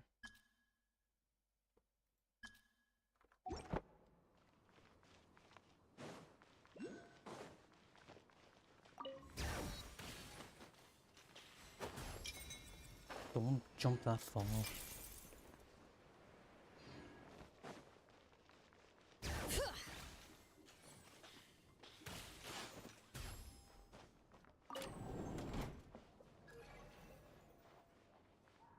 So what's this about? Upgrade firearms then.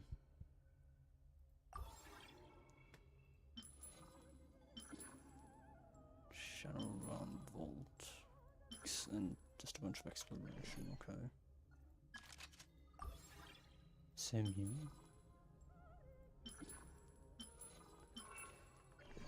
Edge of survival challenges.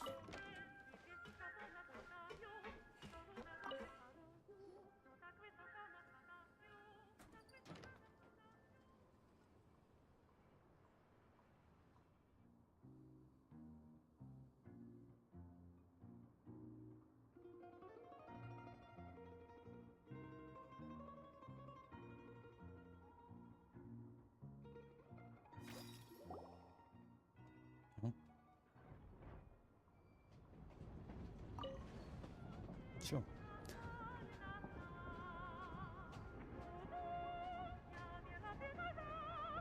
I wonder how long it's going to be until I see a sign or text just saying to jump off a cliff because there's rewards down below.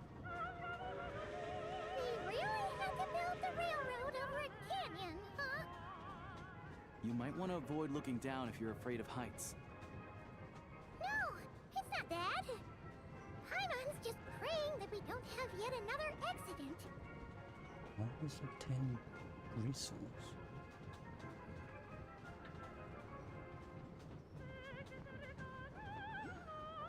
That mountain is breathtaking. Reminds Paimon of Dragonspine. They say this mountain's the domain of a Snegovic lord. A lot of the Snegovic retreated there to live in seclusion, so it's a pretty mysterious place. You hear all kinds of stories. Even the residents of the nearby town of Svietlo-Lidovka steer clear of the summit, and they make a living off of harvesting prime ice.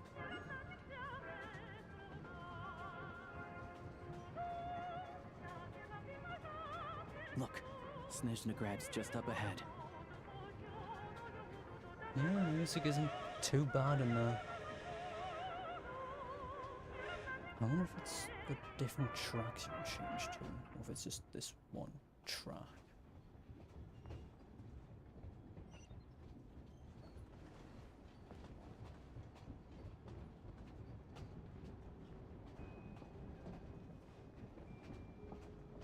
So there's excellent launching platform and no precious chests nearby. Okay. Step back. Let others off.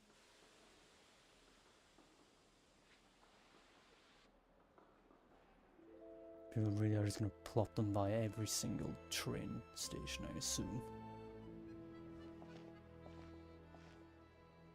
Here we are. Welcome to Snezhnagrad train station, the biggest transport hub in the nation.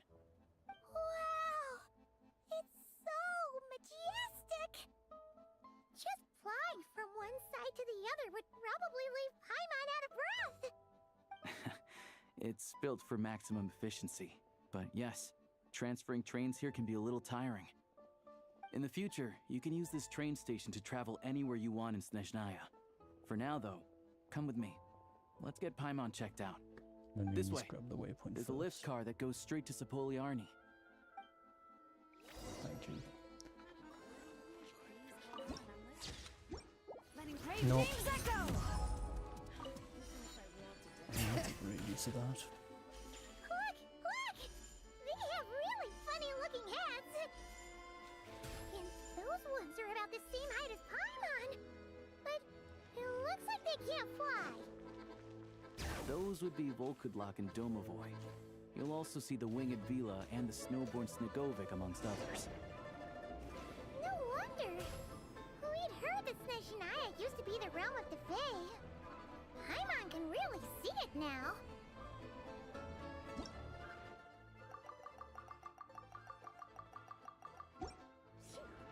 To the left is the Market of Zolny.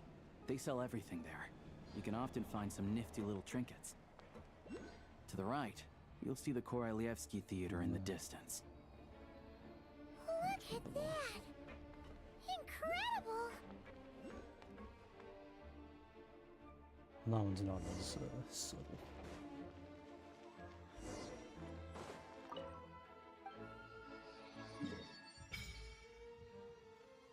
Let's see the ones far right, top right, and far left. Okay.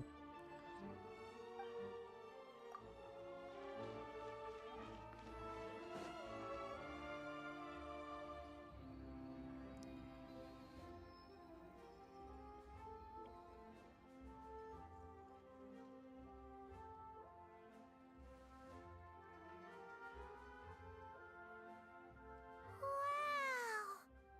Snezhnagrad is stunning! Seeing it with our own eyes makes all the trouble we went through to get here worth it! I found it pretty stunning when I first came here too. But I soon found out that stunningly beautiful means stunningly Yeah. expensive. It does The look prices here are quite crazy. really nice. I'm just a small-time hunter, so Zolny is where I spend most of my time.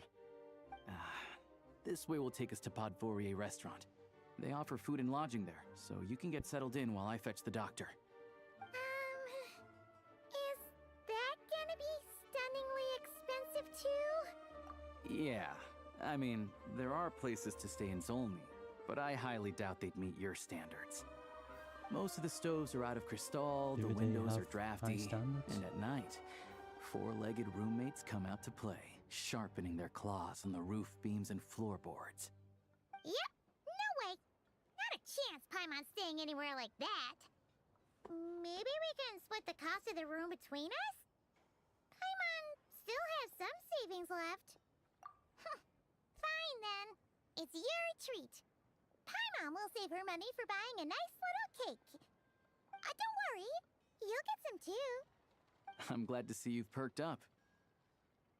If you find yourselves in the mood for some sightseeing later, there's a few places around here worth seeing. This way leads to Zapoliarni Palace, which serves as the Tsaritsa's audience chamber and also her personal quarters. The adjacent block is kind of a city in its own right. That's Glupov, the headquarters of the Fatui. Inside, there's a munitions factory known as the Armory Palace, producing a constant supply of all kinds of equipment for the Fatui. A lot of important research happens there too. And over there is the Snezhnagrad Vecha, where all the big shots meet regularly to make policy decisions. These places are best admired from a distance. I'm sure I don't need to explain why. Yeah, they probably have super strict security. We're not looking for trouble right now. The downtown area is near the center of Zapoliarni. That's where you'll find the restaurants, bookstores, and gift shops. Another place of interest is the Northland Bank, which is over this way. Oh, and I'm sure you'll want to make contact with the Adventurers Guild at some point, right? That's right here.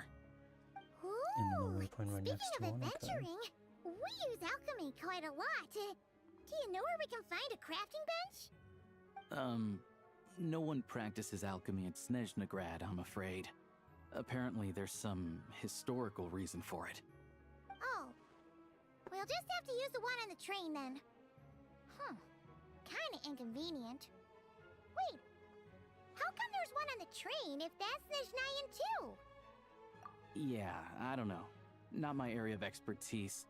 Still, I wouldn't say the absence of alchemy makes life here any less convenient. Anyway... Finally, there's Zolny in that direction. It's mostly residential buildings and factories, but there's a few shops too. Worth a look around if you're interested. That's about it.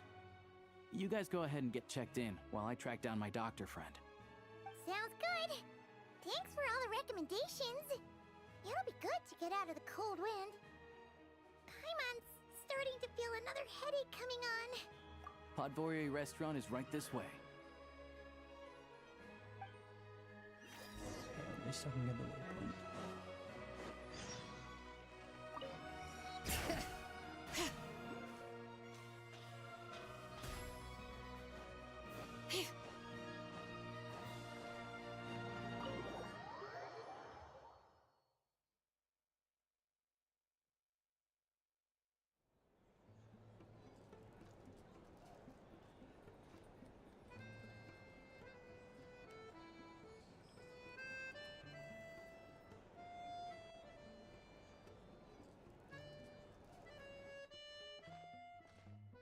Looks like you get what you pay for, huh? Paimon likes this room a lot. Yeah, much better now that we're out of the cold. Oh, thanks for taking such good care of Paimon. Honestly, she feels kind of bad for throwing a wrench in the works. If this were anywhere else, we'd be out investigating and adventuring by now. But instead, we're stuck here waiting for a doctor. You're right. No need to push ourselves too hard for no reason. A lot happened on our way into the city. Let's review what we've learned so far and try to figure out what to do next. Obviously, the million-more question is, what is the Tsaritsa planning? Everything else leads back to that. Sure was. And so far, we've learned that in addition to the 7 Gnosis, her plan also requires a ton of energy. But we won't get to see her anytime soon. Alosha said that she went east to fight that big monster. It must be a pretty powerful one if it can blanket the whole of Snezhnaya in a snowstorm this awful. To be honest, what we're really lacking right now is information. The kind of information that only the higher-ups in the government would know, not word-on-the-street type of info. Paimon can think of a few people who might be able to help us. But... right! And when we left Nagcry, Sandrone specifically left a message reminding us which side we're on. So... it's unlikely they'd tell us anything confidential about the Tsaritsa's grand plan. Yeah, fair point. Besides, that Gloopov place is right nearby. We've got nothing to lose, so it'll be a waste not to go. There's gotta be someone there willing to talk to us, right? Maybe Arlecchino or Sandrone? Or possibly Tartaglia. But it's unlikely we could sweet-talk Arlecchino, let alone Sandrone. She basically told us to stay in her lane already. Yeah, the last time was all the way back in Fontaine, right? Too bad we missed him in Nagcry. Apparently, he came to help out. Hello. Is there a traveler in Paimon in there? That's Alosha! Come in!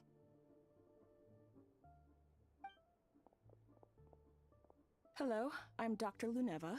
Alosha mentioned that one of you is feeling a little under the weather. I see. So you're my patient today, yes? And you're Fae, I presume? Good question. Paimon's not too sure either, but she's definitely not the same kind of Fae as the ones we saw at the train station. Is that gonna be an issue? Not exactly. It's just, I'm used to treating human patients. Fae tend to be far more resilient than even the healthiest and most long-lived of humans. But don't worry, I do have some experience treating Fae. I've even diagnosed plenty of cats and dogs in my time. Safe to say, I have a fairly eclectic range of expertise. Would that range even cover Paimon though? Paimon's basically the same as a human, right? We're no no different when it comes down to it, are we? That's just because Paimon knows how to eat. Now, please take a seat.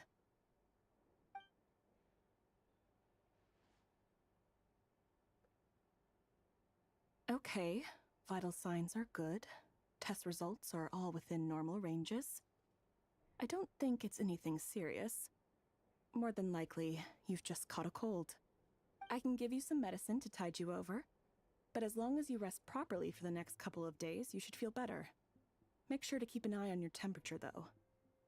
If you find yourself with a persistent low-grade fever, or if your symptoms don't improve, just contact me again. Sounds like there's no cause for alarm. Thank you, Doctor. You're very welcome. Just doing my job. I'll leave you in peace now. Time to visit my next patients. Take care. It does not look right, see. You heard the doctor. Best you rest up here for a couple days. No sightseeing for the time being. All right, then. Guess we've got no choice. Let's just treat it as a short vacation. I have to get back to it. If you need anything else from the doctor or me, go to the Hunter Trade Station in Zolny. The boss there knows how to reach me. Hey, no big deal. You saved my life in the Shadow Realm. This is the least I could do. See you around.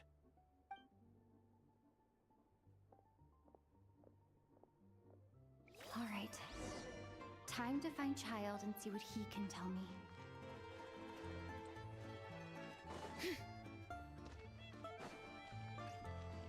I see the one manning the front desk has changed. From a bear of some sort to an, I guess, a human.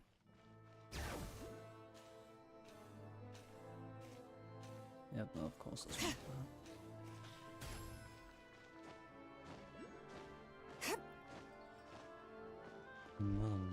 Okay, let's see.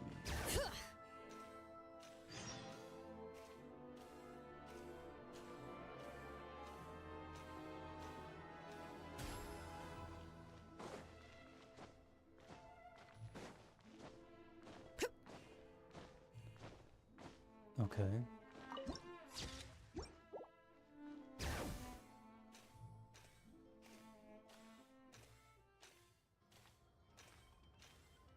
Can I avoid that? Nope. Of course I can't.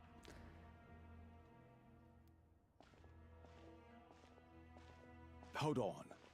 Please display your invitation letter or permit. Glupov does not accept meeting requests without a prior appointment. You'll have to apply per the advertised booking process and wait until your invitation letter is issued. Might I ask who you're hoping to visit? Another one who thinks the rules don't apply to them. I don't understand why people think they can just talk their way in here. You don't just show up and land a meeting with a harbinger.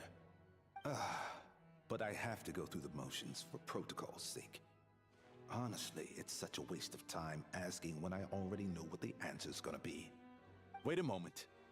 I'll pass on your message.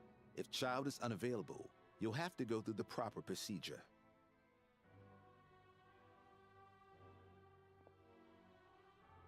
It doesn't seem like he's the one passing on the message, no? Lord Child is a busy man. He's probably not in Glupov at the present. Yeah, If I were you, I'm I'd sure cut that your would have worked losses. very well. No point in waiting any longer. Even if you two are old friends as you claim, please understand that the Fatui Harbingers are often busy with their official duties. They tend not to stay in Glupov for extended periods. Next time, stick to the rules. You'll make life easier for both of us, Greetings, Lady Marionette. I'll take care of our guest here. It's her first time in Snezhnaya, so it's no surprise that she doesn't know the rules yet. I trust no choice words have been exchanged. No misunderstandings I should be aware of. No, Lady Marionette. No incidents to report. Whew, that was a close call. Good thing I played it cool. Is that right? Good to know. Wait, where's Paimon? Under the weather? That's hard to imagine. She's always buzzing with energy. I take it she's still adapting to the climate. Happens to a lot of people. It's even colder here than in Nodcry. Has she seen a doctor? I can get you one if you need. All right, then. Well, let me know if you run into any other problems. Why else? I was just about to sit down for some much-needed tea time when I heard that an old friend of Tartaglia's had shown up outside. No appointment, nothing. And, as obnoxious as it may be to show up uninvited at Glupov, I couldn't help but take pity on the poor soul who was waiting outside in vain. So I had no choice but to abandon my freshly brewed piping hot tea and come to see this mystery guest for myself. Well, I felt our time working together in Nodcry warranted some courtesy. I couldn't exactly let you freeze to death out here in the wind. Unfortunately, I can't invite you inside either. The rules of Glupov wouldn't allow it, and as a harbinger, I have to lead by example. On the plus side, Snezhnograd actually has some class, unlike Nosha Town. Torchlight Books has a very nice selection of teas and cakes, so we can catch up there. Your treat, of course. Because I already wasted one perfectly good cup of tea today. That's why.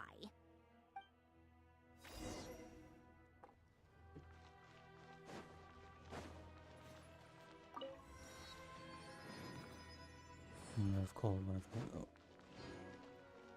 why specifically there?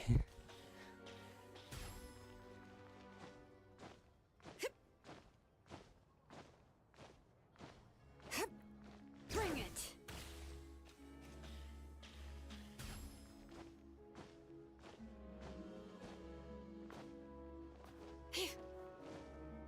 Oh, I might need these.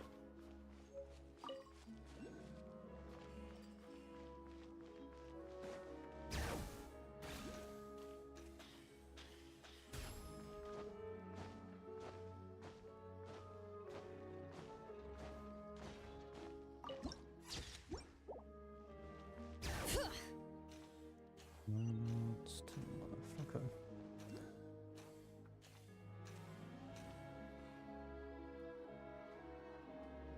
I've ordered for the both of us. No objections, I assume. I'm sure you trust my taste. Okay, let's get down to business. I'm guessing you don't actually have any urgent business with Tartaglia, per se. You just want information, right? Wanna take a guess? Of course you'd say that. You shouldn't underestimate Counselor Tartaglia, you know. That's right. I'm sure you've heard of the Snezhnograd Vecha by now. Well, he's busy preparing some paperwork for their next meeting. They'll be discussing yet another extension to Project Stuzha. It's basically all anyone cares about in the Vecha these days. Yeah, he's more of the shoot first, ask questions later sort, isn't he? It all started with a very detailed letter that Capitano left for the Jester, Piero, before leaving for Natlan. In that letter, he detailed the future arrangements for his subordinates. All of his key people were reassigned to Tartaglia. I guess he'd already prepared to leave us for good all the way back then. But Piero didn't reveal the contents of the letter until the events in Natlan had concluded. That was his reaction, too. Why me? With a bewildered look on his face. He'd always assumed Capitano looked down on him. He was a man who kept his thoughts to himself and barely spoke to him the whole time they'd known each other. But he occasionally brought Tartaglia along to my tea parties back in the day. So to the rest of us, it was clear that Capitano had quite a lot of respect for his young comrade. By the rest of us, I mean my tea party regulars. Arlecchino, Rosaline, and... actually, not Columbina. She was probably oblivious to it. Anyway, then the Liu-S situation happened. Normally, it took a lot to get under Capitano's skin, but that time he was furious. It's not really my place to talk about it, though. You can ask Tartaglia about it sometime. Basically, Tartaglia probably had the wrong idea about Capitano all along. Right up until Piero revealed the letter he'd left behind. Capitano believed that despite Tartaglia's immaturity, he showed great potential. Plus, he possessed a kind of purity rarely seen among members of the Fatui. Yeah, it's one of the few things that I'd agree those two have in common. But there's one other reason why Capitano chose Tartaglia to assume command of his troops. He knew that after he was gone, several of the others would swoop in on his army like vultures. With the ones who stood to benefit the most being the rooster Pulcinella and Regrator Pantalone. Once they divided Capitano's troops between them, they'd be more powerful than ever. No one would be able to stop them. So, you can see why Capitano chose to hand that letter to Piero, right? Exactly. Piero also needed to back a harbinger as soon as possible. And, all things considered, Tartaglia was the best choice. Even though Tartaglia has had the support of Northland Bank for a long time, he and Pantalone are ultimately not cut from the same cloth. I'd say Capitano made a good judgment call. Anyone else caught in this situation would probably feel like they'd been hung out to dry. His best course of action will be to distance himself from any shady business, while still maintaining friendly relations with Pantalone, but seeking Pulcinella's support at the same time. What's the point in having a tea party if you don't spill a little tea? Besides, none of this is confidential anyway. Ask any journalist out there. They'll give you all the lurid details. You'll see it firsthand if you ever sit in on a session of the Snezhnaya Vecha. All the factional strife, whether open or unspoken, it plays out for all to see in that one little room. Having a voice in the Vecha is the only way to steer policies in your favor. So, every person in that room represents a particular interest group. Pantalone, for instance, represents the financial sector, and Tartaglia represents the Fatui soldiers. Personally, I have no interest in political jousting, but since I have a number of engineers and researchers under my command, I have to make their voices heard. Then there's Pulcinella, the linchpin of the Vecha. He represents politics itself. Everything involves him, so nothing can bypass him. Any issue that comes up, he knows how to mediate. That's what the Tsaritsa values most about him. I'm starting to see why everyone is so frustrated with the way things are, but also powerless to change it. A complex web of interests connects all parties involved, and the Tsaritsa sitting at the top adds another layer of complexity. It must be nearly impossible to come up with a perfect solution. All right, I'm done carrying this conversation. Time for you to answer a question of mine. You must have known that you can get the info you needed from me. So why was Tartaglia the first person you asked to see and not me? I just don't understand, that's all. Anyway, do I really need a reason? Wait. Oh, I think I know what it is. Columbina passed on my message to you before you left Notcry, right? I only meant you should be mindful of which side you're on. Is that actually why you didn't ask for me? Because you took that to heart? You... fair enough. It's not your fault. I blame all these politicians I've been hanging around with lately. Always beating about the bush when they talk. I guess it must have rubbed off on me. Anyway, just ask for my help next time, okay? Little things like this are no problem. Lady Marionette. What now? Can't you see I'm on my break? Whatever it is, just leave it on my desk. I'll look at it later. Sorry to disturb you during your break, ma'am, but I'm afraid it's an emergency. Isn't it always? I've told you before, fixing the tracks and transporting ice blocks does not constitute an emergency. The equipment in Svietlo-Laidovka is in urgent need of maintenance. With how the weather's been recently, we suspect that the cause is a buildup of snow, exceeding the maximum weight limit. The supports on one of the machines broke and fell, awakening a dormant beast and leaving many of the ice miners trapped in a nearby ice cave. Luckily, Odette's team was nearby and launched a rescue operation, but we're still facing a severe manpower shortage for both the rescue and engineering teams. I guess that's it then. Our tea party will have to end here. I'm the only engineer you'll need.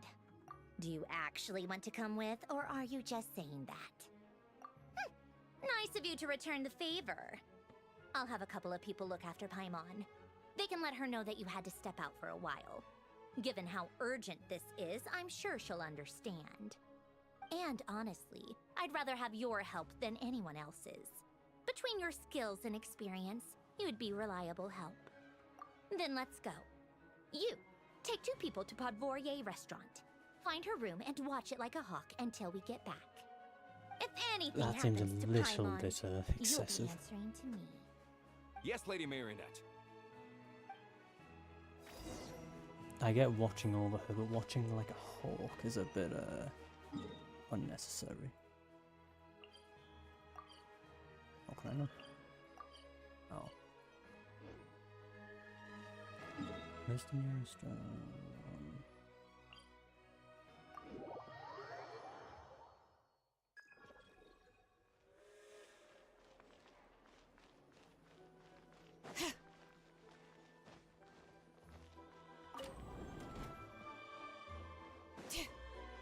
Is this the wrong train? Why are you on the court?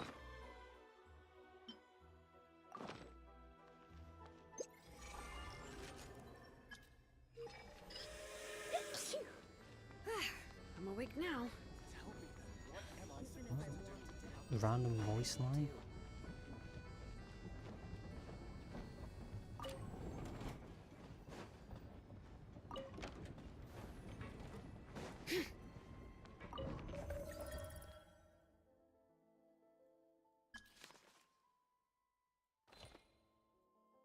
Oh my god, I don't know which one it is.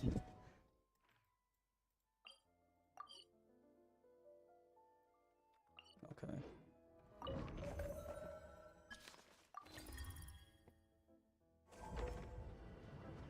Oh, it actually just has you sit here on the wheels, okay.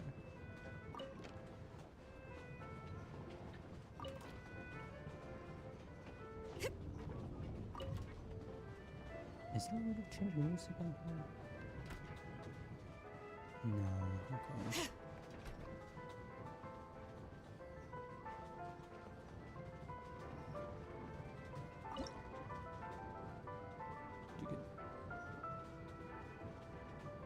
I hope you can do that. Okay.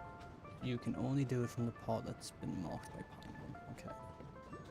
Fair enough.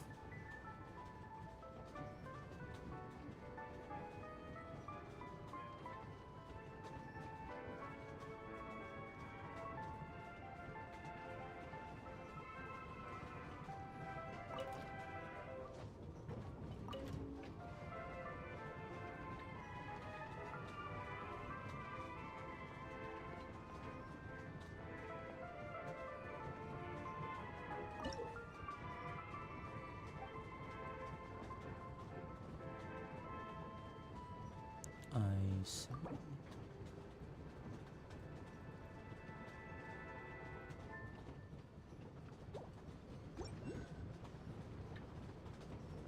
Oh, that's what that is. It's the shooting range. Okay.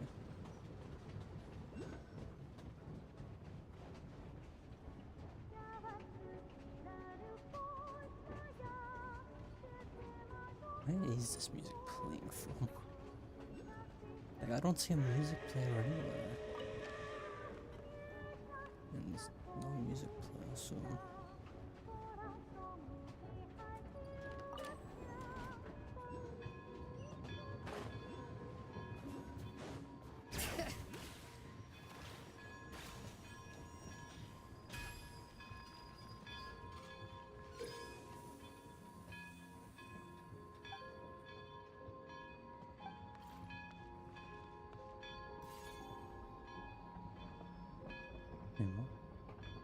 Oh.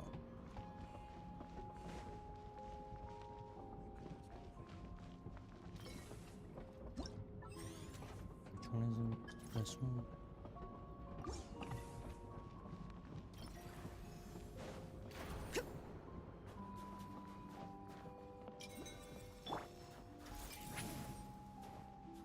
Oh. That is true, the speakers could be in the ceiling. Am I blind? What's this one? Oh, whatever.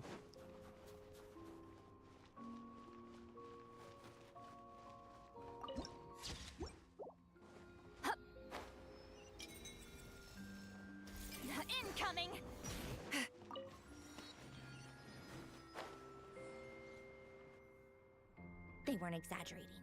This is really dangerous. It's a good thing only one of them broke. From what I've been told, most of the trapped miners are over in that direction. Yeah, you do that while I check the rest of the equipment. I'll evacuate the people around here as I go. Meet me back here as soon as you're done. So it becomes a forced traveler. Okay.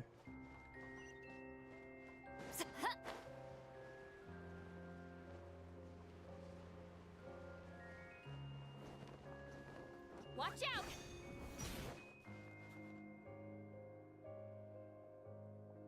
I have to be getting close. Don't go any further.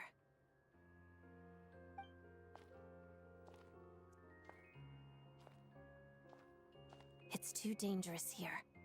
There's a highly aggressive monster on the prowl. You need to leave, now. Ah, I see. You're the backup from Snezhnaya. Well, I'm Odette. Good to meet you. Ah, so this is Odette. She was the first member of the Fatui on the scene. There are 5 people trapped in the cave. Monster type is unknown, and so is its location. Let's go. Every second counts.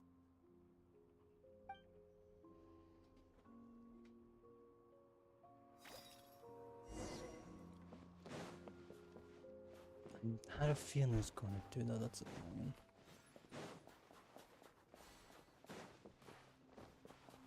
Careful. Something's moving. God, I have no idea how to use her.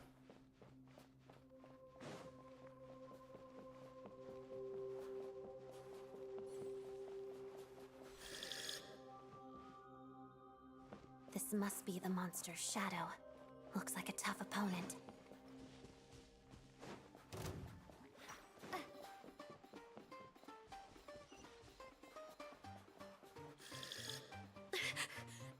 Stay back!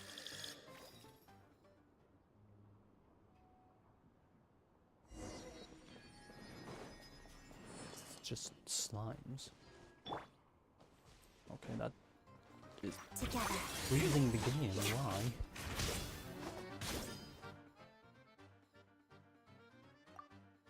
Okay.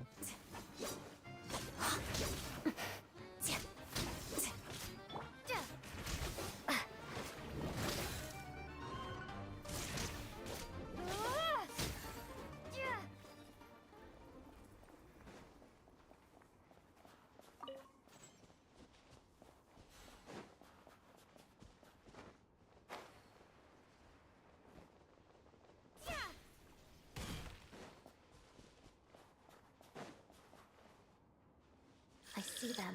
They're right behind the monster. That's... The monster seems very agitated. It could attack at any moment. Let's make the first move.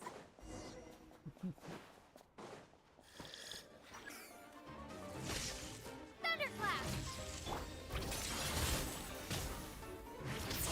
Crystalline Adagio. How did it... Oh.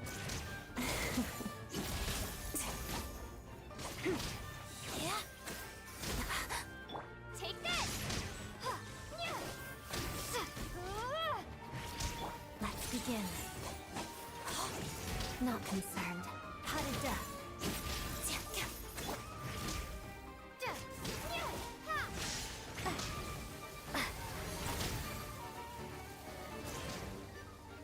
What exactly is it doing?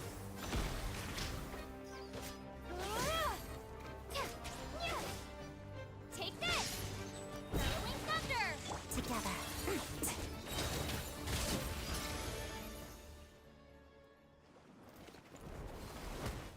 Oh, thank you for saving us.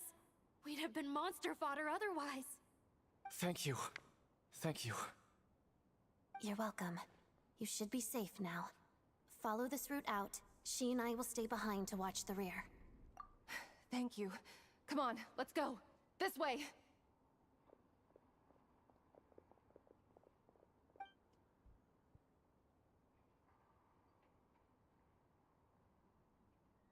I've searched the area. Pretty sure the monster made a tactical retreat. Yeah, but with us here, it won't be coming back anytime soon. It may be small, but don't be fooled. It's a ferocious beast. People are just food in its eyes.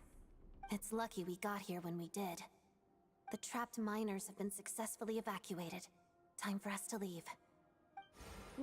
Wait, this place... There's... something unusual about it.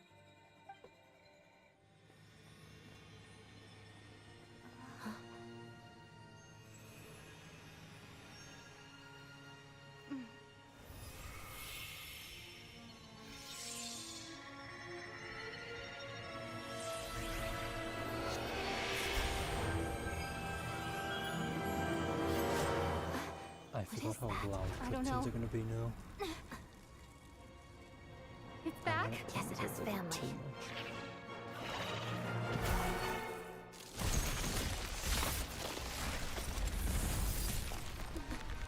This way. Run!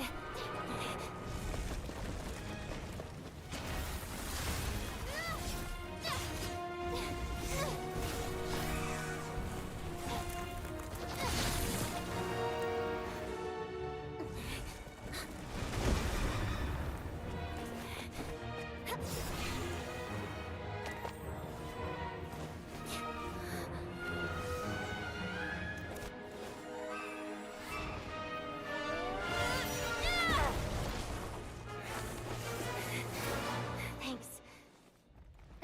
Let's get out of here.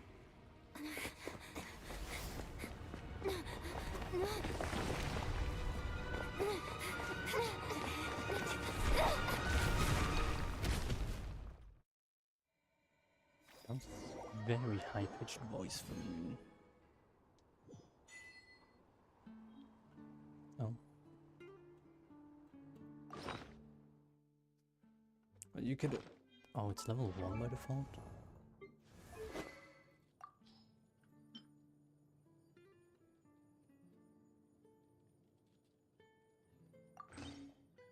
No, I could have... No, I guess I'm gonna have to level that up at some other point.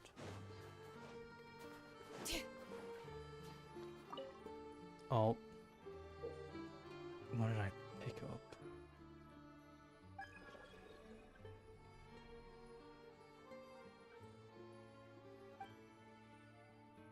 What?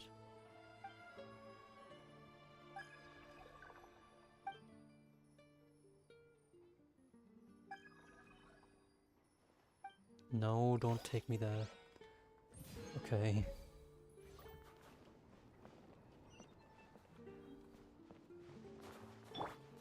That's not what I meant to do. Can I do this? You can't climb that? Oh.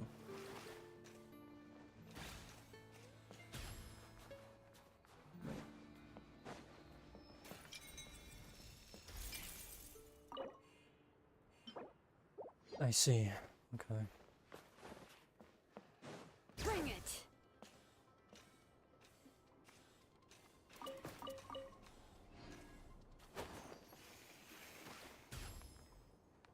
This reason Return to the skies! Yeah, it isn't.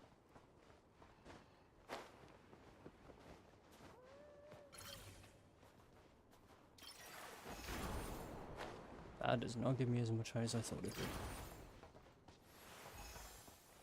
Is there a grapple point I'm missing?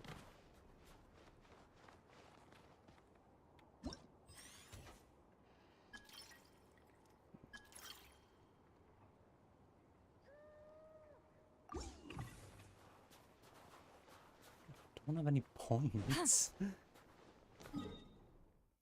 yeah, that's the waypoint.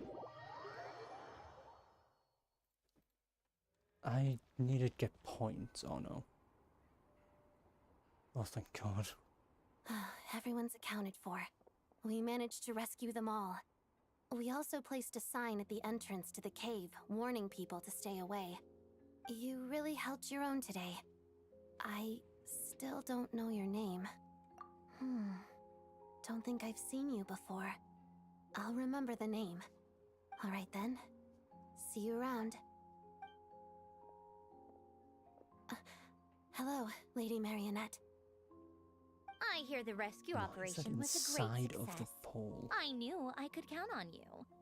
What brings you here, Odette? Here for a performance? No, a Fatui mission. I happened to be nearby and heard the crash. She hasn't introduced herself then. Odette is the prima ballerina of Snezhnograd. She's quite the celebrity. If you ever hear people mention the two crowning jewels of the Korailievsky troupe, they're talking about Odette and the prima donna, Vodianitsa. On top of that, Odette's also a rising Fatui star. It's looking likely she'll inherit the title of the Fair Lady. She learned all her combat skills from Rosaline herself. Used to be one of her most valued subordinates, too. You flatter me, Lady Marionette. If she's Rosaline's protege, that makes me... never mind. There's no need to bring it up. No point making things awkward. How's progress on your end, Lady Marionette? Equally successful. I finished reinforcing all the equipment. Took me a little longer without Polonia's help. But the outcome is the same, of course. Even if the heavy snowfall summoned by that monster lasts for another 3 months straight, this equipment won't give way. All right, now that we're done here, it's time to get out of this blizzard. Sure, but Snezhnograd will send someone to investigate and draw up a relief plan.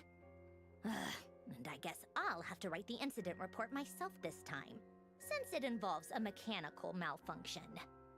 First, Pantalone needs to approve the budget, then Pulcinella has to sign off on the plan. Once they've argued it out and reached a compromise, we can move forward. That's the rough process anyway.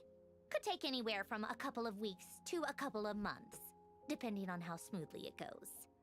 Yup, nothing we can do about it. There's a whole stack of incident reports like this back at the office. The snow has eased a little for now, but there's no telling when that will change with that monster still at large. Fuel for heating is in short supply, and relief is weeks away. There's no immediate threat to life, but still, it just feels like there should be a better way. Hey, quit daydreaming. Let's get back to Snezhnograd. There's a photo challenge. When did you get a new sword? I found it in a cave. It handles pretty nicely. You have a strange affinity for second-hand swords. There is no point in taking that trail.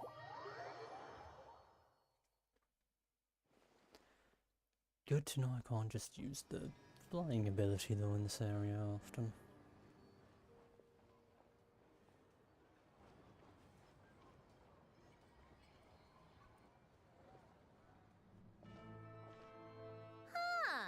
Well, if it isn't Counselor Tartaglia, Mr. Big Shot himself.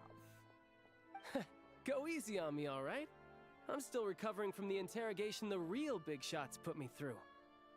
Hey, comrade, it's been too long. I heard you came looking for me earlier. Nicest surprise I've had in a while. Good to see you too, Odette. I'm guessing you guys just got back from Sviatlo Laidovka. How'd it go? Crisis averted? It went fine. How about you? Any new developments? Not really. Same as ever. Growing opposition to Project Stuzha, and the usual rebuttals are starting to ring hollow. The results of the mock vote were pretty dire. Pulcinella was fuming. I've never seen the old man so angry. That's not good news. It takes a lot to rattle him. Yeah, obviously if push comes to shove, there are ways to crack down on dissent. But... Sorry, I have to ask something. This is going to sound blunt, but may I? Huh? Of course, fire away. It sounds to me like everyone's tearing their hair out trying to figure out how to deal with opposition to Project Stuzha. But what exactly is this project's purpose? And how can it be so important that even people like you two refuse to stand up for the ordinary people of Snezhnaya? Interesting. I gotta hand it to you, comrade. You sure don't mince your words. Excuse her? What does she mean? Refuse to stand up for ordinary people? Oh my gosh. How does she dare speak to the Harbingers like that? Are you interrogating us now? It's okay, Sandrone. Let me explain. I think I understand where she's coming from. If I could, I'd take your side right now. In fact, my position's very similar to yours. I've only held back on casting a dissenting vote in the Vecha because the Tsaritsa would never let me get away with it. Still, I have a responsibility to the Fatui armed forces, so I do what I can to make their voices heard. Most of them are just regular folks from small towns far from the capital. I'm sure you've seen how much those kinds of places are struggling right now. Oh, and for what it's worth, I'm from Arepasak myself. Things aren't going so swell there either. The Tsaritsa wants to create a better, safer future for the people of Snezhnaya, but she's thinking long-term. I don't doubt that from where you're standing, Project Stuzha seems to be creating all sorts of issues for everyone. But considering the Tsaritsa's vision for the future, these are sacrifices worth making. Sounds cold, I know, but I promise it's not as black and white as it seems. Maybe Sandrone and I can't oppose Project Stuzha outright, but we're constantly raising our concerns in Vecha meetings. And even though we can't put an end to it, there are plenty of other ways to make a difference. We're trying everything we can think of, and so is Pulcinella.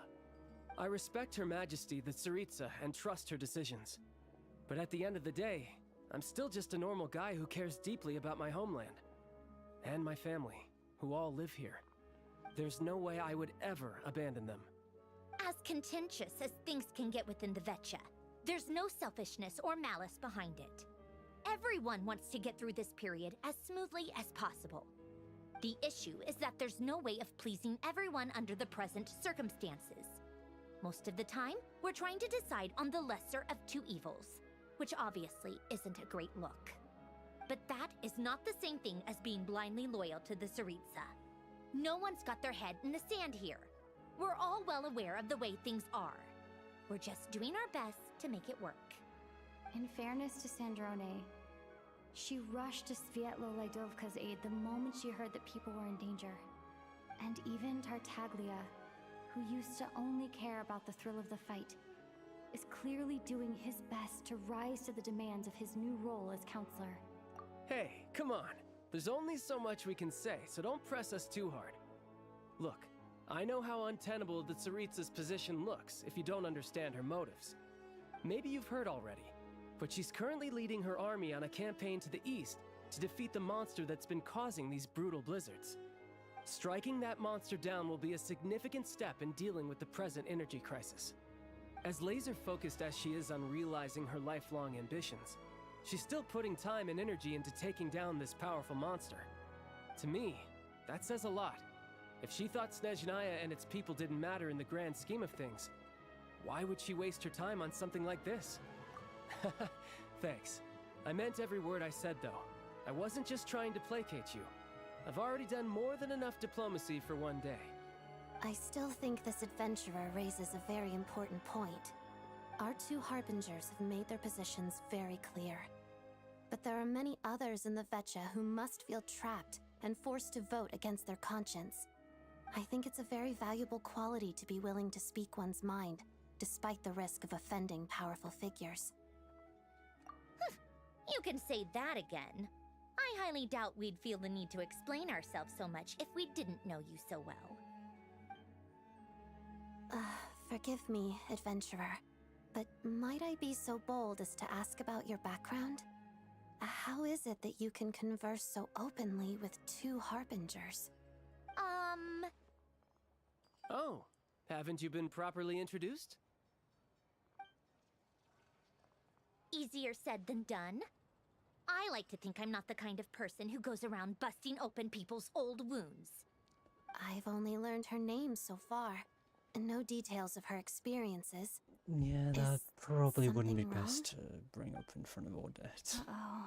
Is there no avoiding the subject of Rosaline? No, it's just...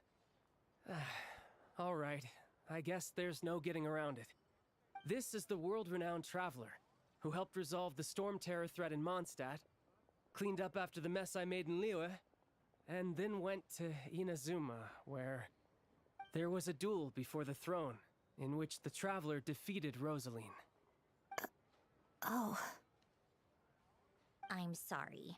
I didn't think you two would be seeing much of each other, so I figured it wasn't worth bringing up. It's fine. It was a long time ago. It's fine. It's very Sorry, much I not just fine. remembered that we have a rehearsal coming up. Please excuse me. I should get going.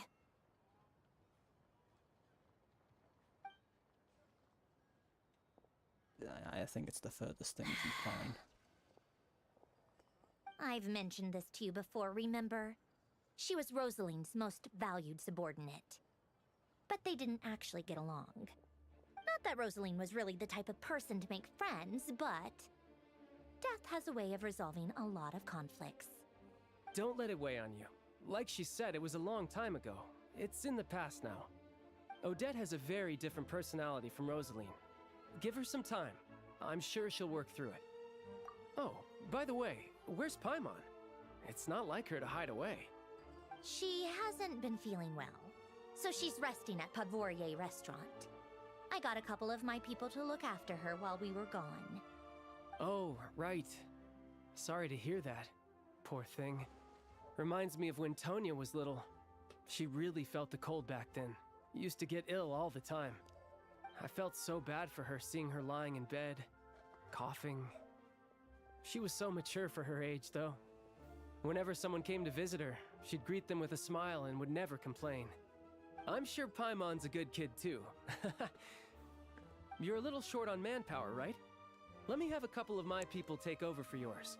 I'll send my most capable and reliable. They'll make sure Paimon can recover in peace. Only his voice is Well, echoing that so would be much. great. That's good to Your know. people are more qualified. Turn that down a tiny bit. I hope that might fix the Hey, problem. don't mention it. I'm sure you have things to do. Hopefully this takes a load off your mind.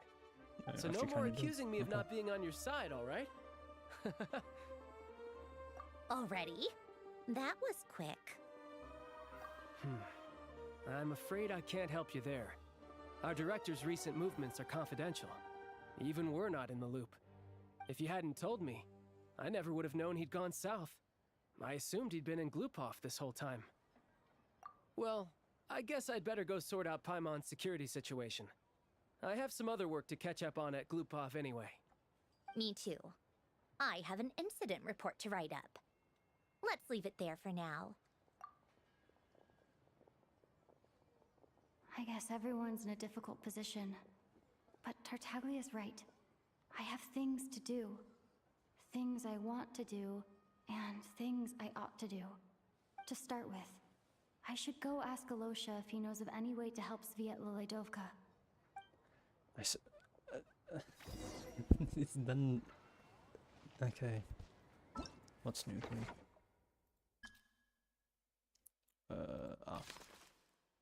Go to Felfrost Peak and explore. Okay.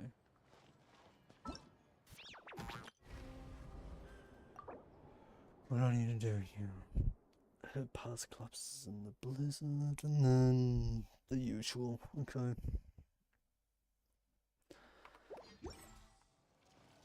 Where am I going?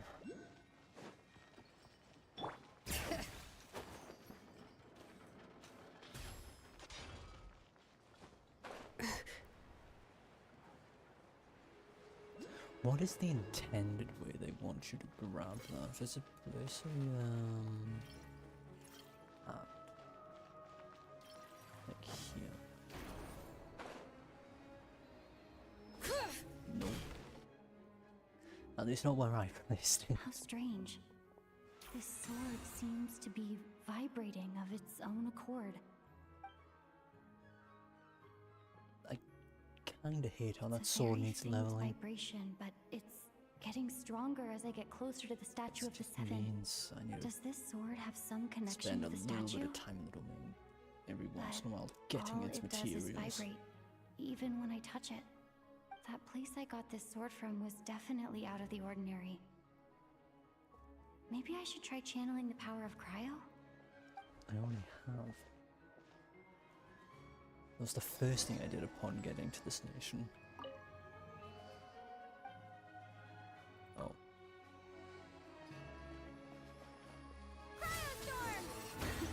It worked! There really is something special about this sword.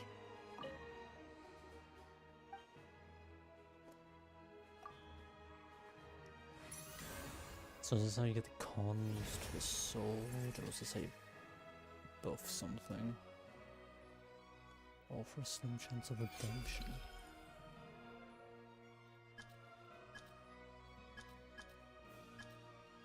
Oh. Wait, what?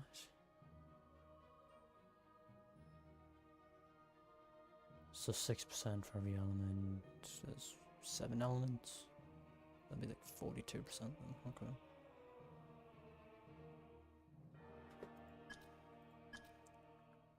So. I don't really understand what just happened, but I'm pretty sure this sword just got a little more powerful. I'll have to try the same thing again when I come across another statue of the Seven.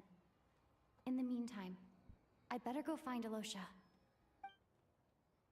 I guess I don't need to spend time in the domains. I need to spend time exploring for statues. Yes. Okay.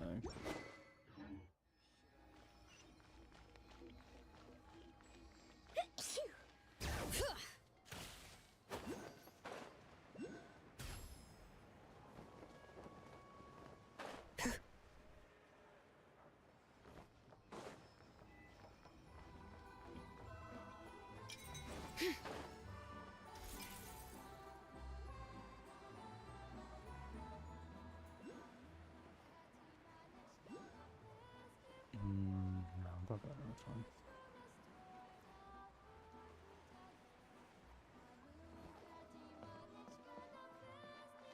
Huh? Hello there. How can I help? Ah, sure thing. Give me a second. I'll go fetch him for you.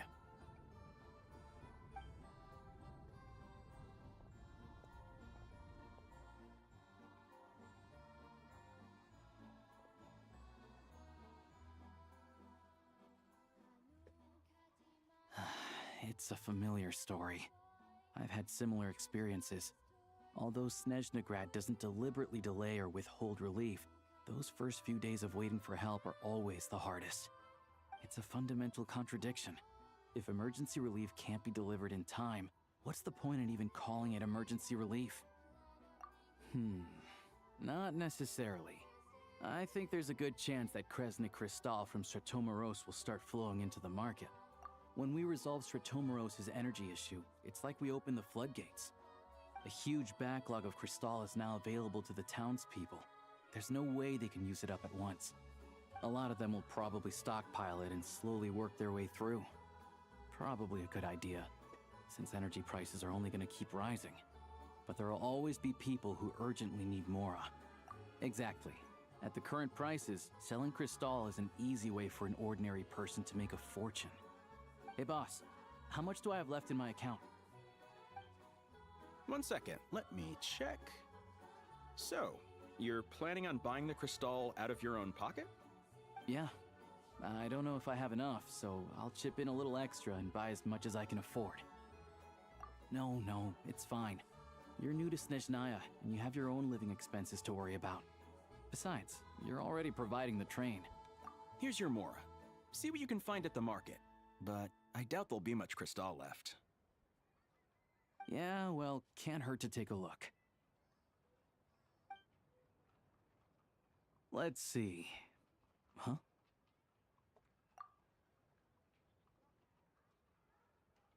Three remarkable chests? Alosha, and... Hello? What? I didn't realize you two knew each other. Yeah, I take on some odd jobs in the city to supplement my hunting income. Sometimes I work as a cleaner or prop hand at the theater where Odette is one of the big stars, so I've met her a few times. When the weather's as bad as this, it's better for a hunter to adapt than to keep looking for game. Yes, and we sometimes need extra help.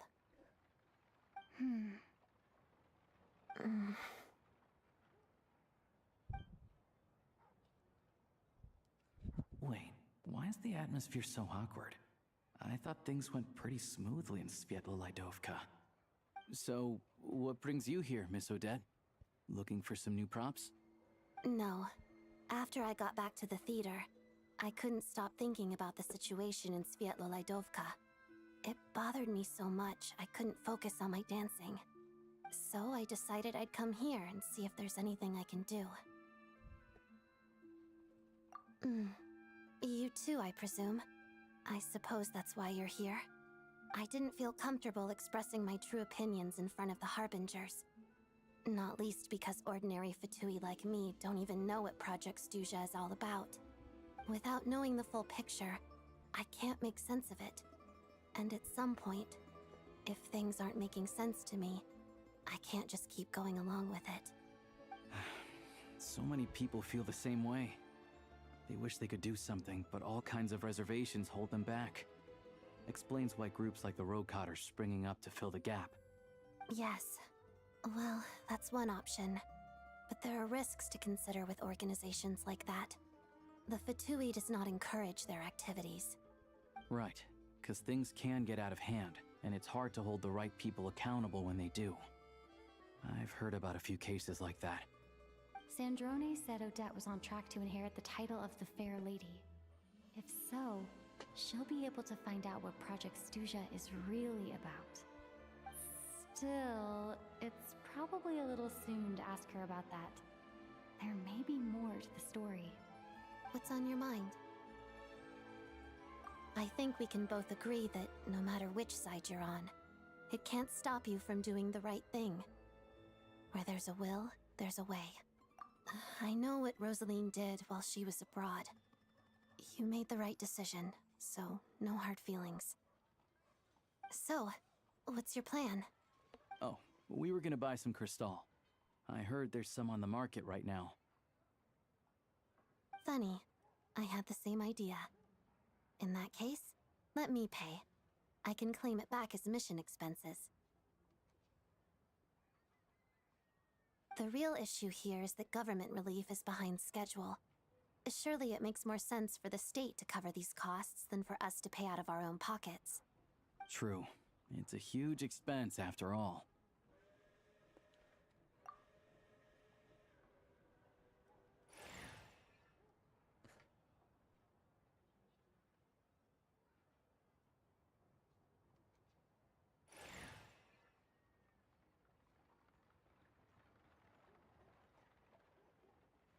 Let me see. I'll take it all, please. And I'll be needing a receipt. Right. Choose mission budget under the expense category, but be sure to specify emergency rescue operation in the description. Otherwise, the normal reimbursement limit will apply. Let's book this train. Regulations say that if we need to transport Kresnik Crystal during Project Stuzha, extra carriages can be added 1 hour before departure.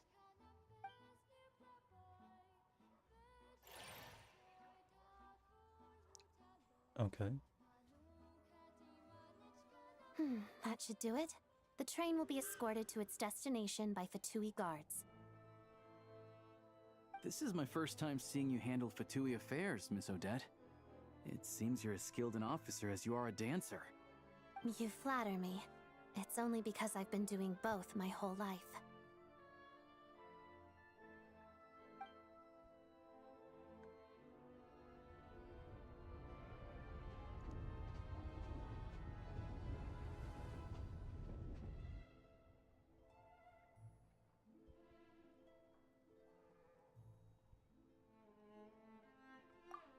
Anyway, I bet you've been non-stop today, am I right? Any idea how Paimon's doing? What's wrong? Who's Paimon? Her travel buddy hasn't been feeling well. She caught a cold right after they got to Snezhnaya. Sounds like she's important to you. I can't believe you've been dealing with this on top of everything you've been doing to help the people of Snezhnaya. I've got nothing going on right now, so I'll join you. I want to see how she's doing. May I come too? I have some candy that someone gave me back in Svietlolaidovka. Plus, I know a little bit about relieving cold symptoms. All right then, let's go.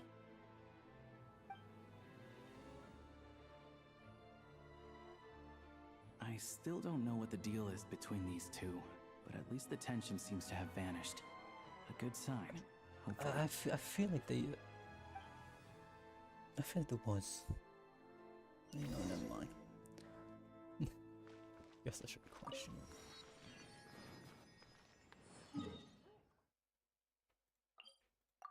So the waypoint of that actually pretty cool too. Okay. Bring it! First.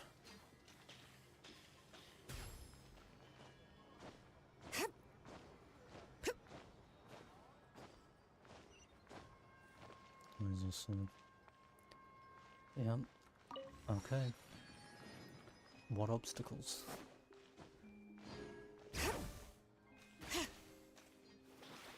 Don't climb.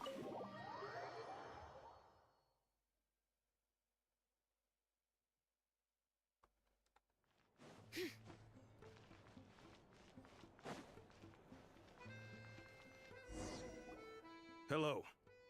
Sorry, but there's a sick person recovering in this room. Can I help you? What happened? Oh, please, excuse me. Are you the Traveler? Could I take a quick look at your Adventurer Handbook? Master Child said I should verify your identity.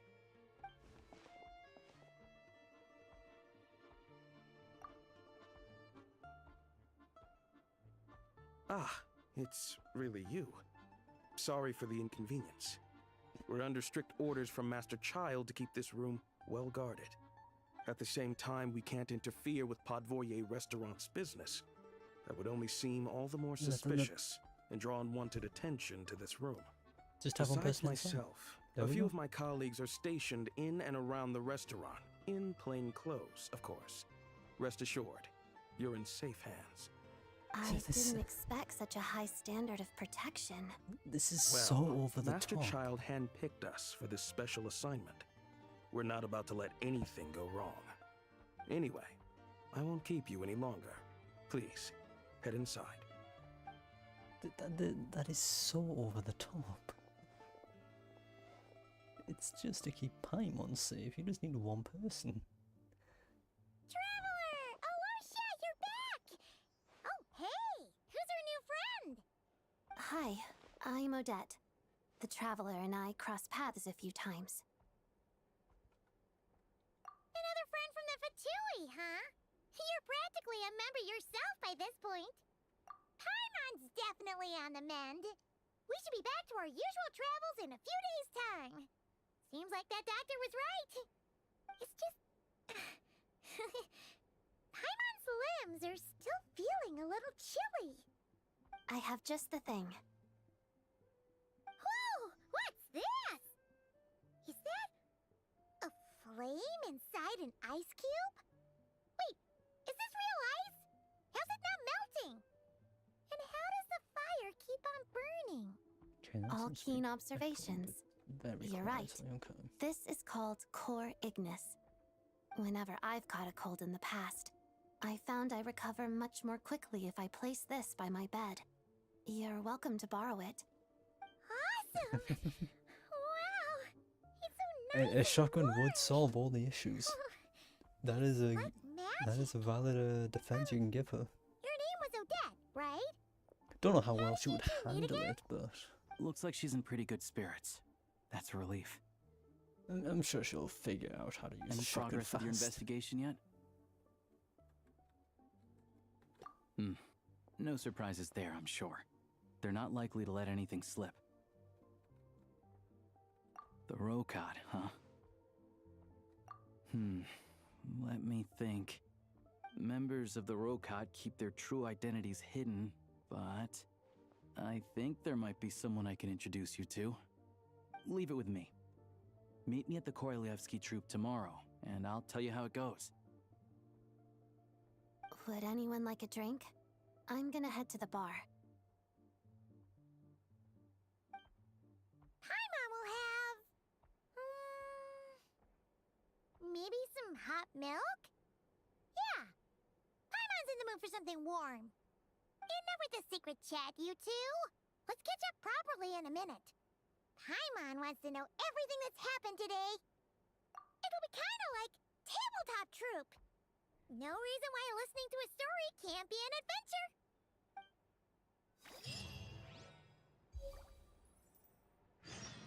Remote available.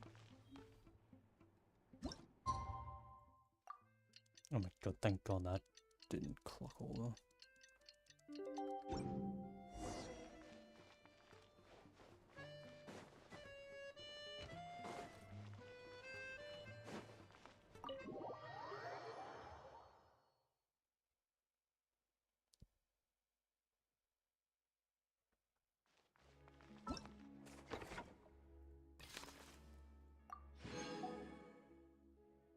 Okay, this must be the end of Act 1 then.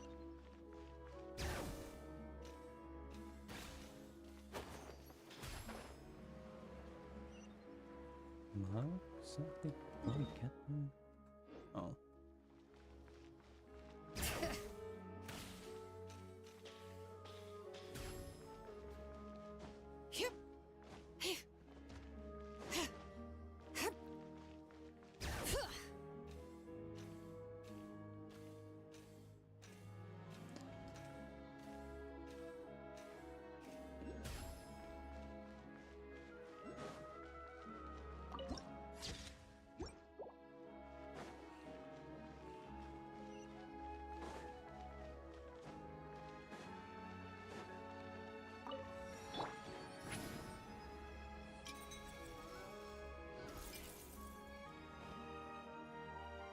Ah, you made it. I've got some tickets, and I managed to set something up with the Rokot. It'll have to wait until after the show, though. Happy to stay and watch? I doubt you've seen the Korolyevsky troupe on stage before. Pleasure. Here, this is the way in.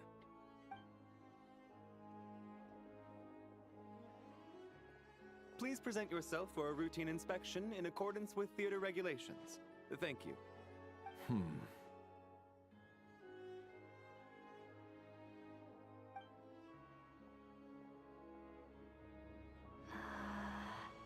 Is that guy with the fatui? Looks like he's waiting for something. Okay, all done. Thank you for your cooperation. Please proceed through to the theater.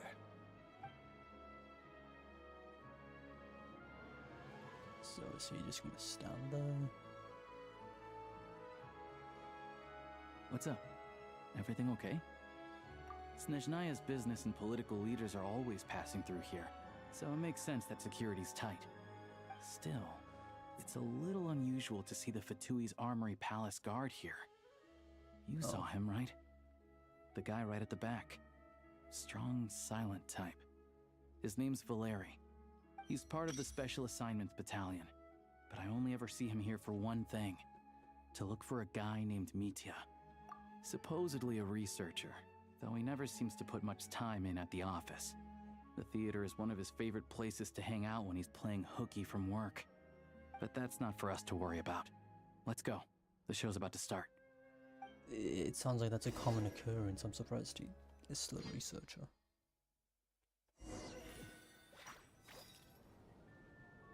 What do you think? Pretty impressive, huh?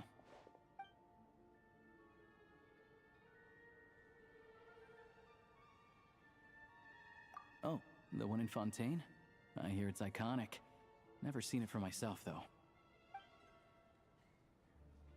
Here we are, just in time. Sorry, coming through.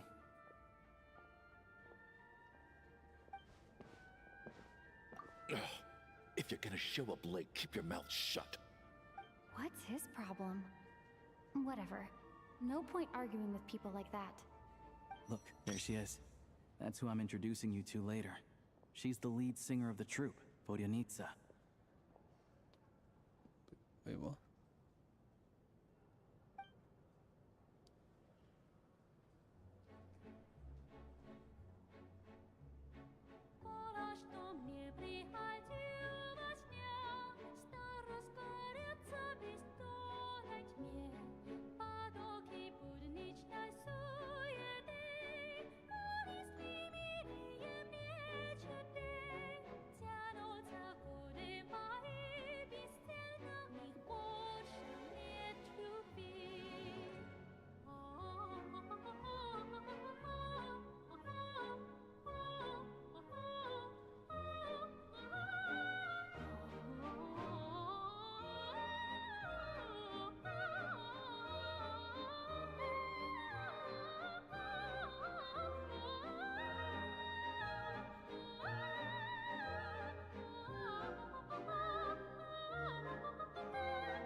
this leads directly to the green room. They're expecting us. Vodyanitsa will be waiting for us there.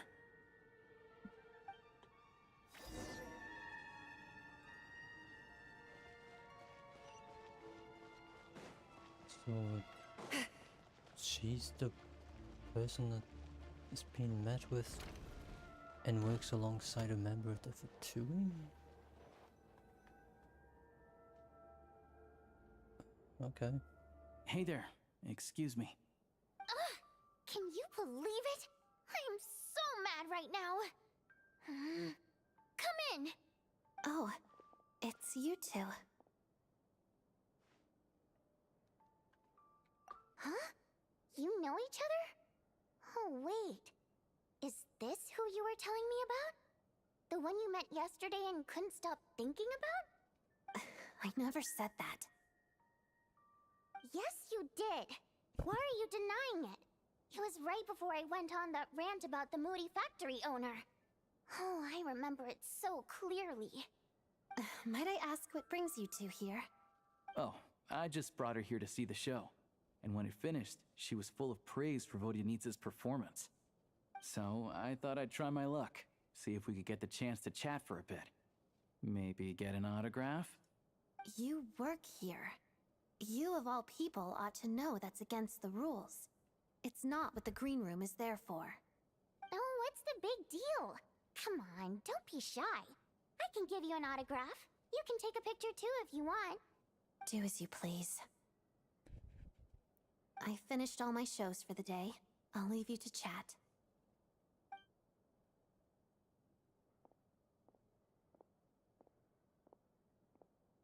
I wasn't making that stuff up, you know. Odette's just too proud to admit it. She thinks very highly of you. And so do I. You did the right thing in Svietloladovka. We're good. Odette's out of earshot. I'll lock the door. Confidentiality, of course. The Rokot is very strict on that. Whoa, Alosha! Not out loud! Not with an outsider here. Relax, I've taken care of it. Look at this. The President's reply sent this morning. Wait, so she's been approved to join? You told me last night that you wanted to get intel from the Rokot. Unfortunately, Rokot intel is only available to members. But ever since you set foot in Snezhnaya, we've been working together. I've seen the way you work, your character, and your motives. Everything about you is perfectly in alignment with what we're trying to achieve in the Rokot. So I figured I might as well cut to the chase.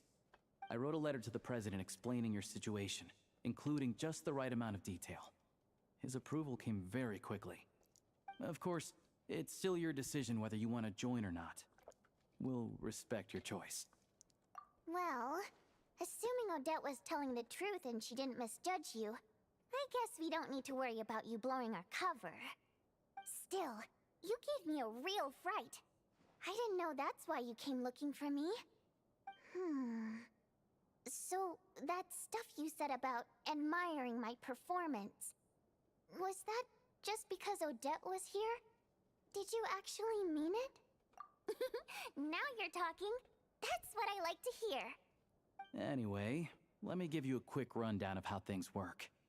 Like I said, the Rokot is a covert organization, and we hide our identities. Members typically don't meet in person or even know each other's identities. This helps us maintain a high level of independence and secrecy. Because of this, members are basically free to decide their methods without constraints, so long as the outcome of any activity doesn't violate the organization's principles. After all, we don't have any ostensible contact with each other. This way, if anything goes wrong, no one else will be implicated. Beyond the freedom to choose how you operate, it's also your choice whether to act at all. We have plenty of members who have yet to take any action. In short, joining the Rokot in and of itself won't place any restrictions on your activity in Snezhnaya. There's a code of conduct you can read if it interests you. But basically, as long as you don't plan on using your anonymity to go around doing evil, you'll be fine. I tried reading it 5 or 6 times. Never made it all the way through. Even the most lackluster script makes for more interesting reading. Great. Then I'll go grab an official application form. Be right back.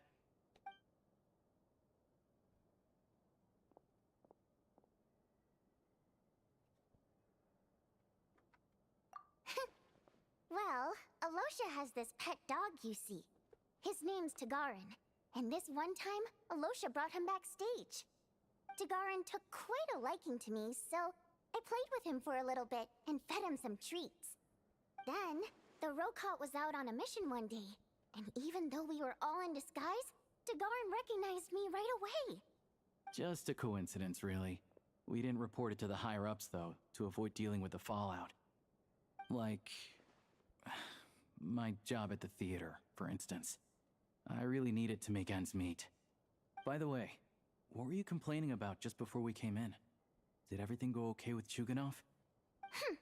Everything did not go okay. That's why I was so mad. I tried to make some small talk with him before I went on stage to fish for intel about the Iskra manufacturing plant. But he wouldn't take the bait. No matter what I said, he kept dodging the question. And then he started complaining. He said he didn't appreciate his second-rate seat in the stalls because he usually gets a private box. I mean, what did he expect? Everyone knows that if you want a box seat, you buy a ticket well in advance. But instead, he sends me a letter the day before the show when we're practically sold out. I had to juggle things around just to get him a half-decent seat, hoping he would appreciate the gesture enough to share some information. But nope, he didn't give me anything. Yeah, meeting Chuganov in person has definitely been a disappointing experience. Oh, you probably don't know who we're talking about, do you? Chuganov was that older guy you were sitting next to today. I'm sure he didn't make a great first impression on you either. To the citizenry, he's a family man and a kind boss. But our interactions with him tell a very different story. It's one thing to ask for a favor, but he acts like it's his right. He always expects special treatment. Take the ticket situation, for instance. I've actually gotten him a private box in the past. But not only was he not even grateful, now he's acting like I've sold him short this time. Not to mention that he's never paid for a single one of his tickets. And another thing, if he's such a big family man, why doesn't he bring his wife and daughter to see the show once in a while? I've never seen them here, not even once. Calm down, Vodyanitsa. If you won't do it the easy way, we'll have to try the hard way. But first things first. Here's your application form. Go ahead and fill it out.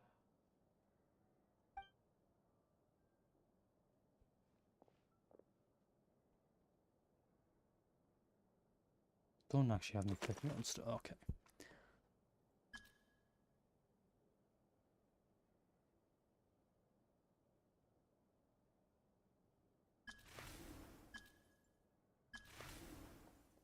A code name.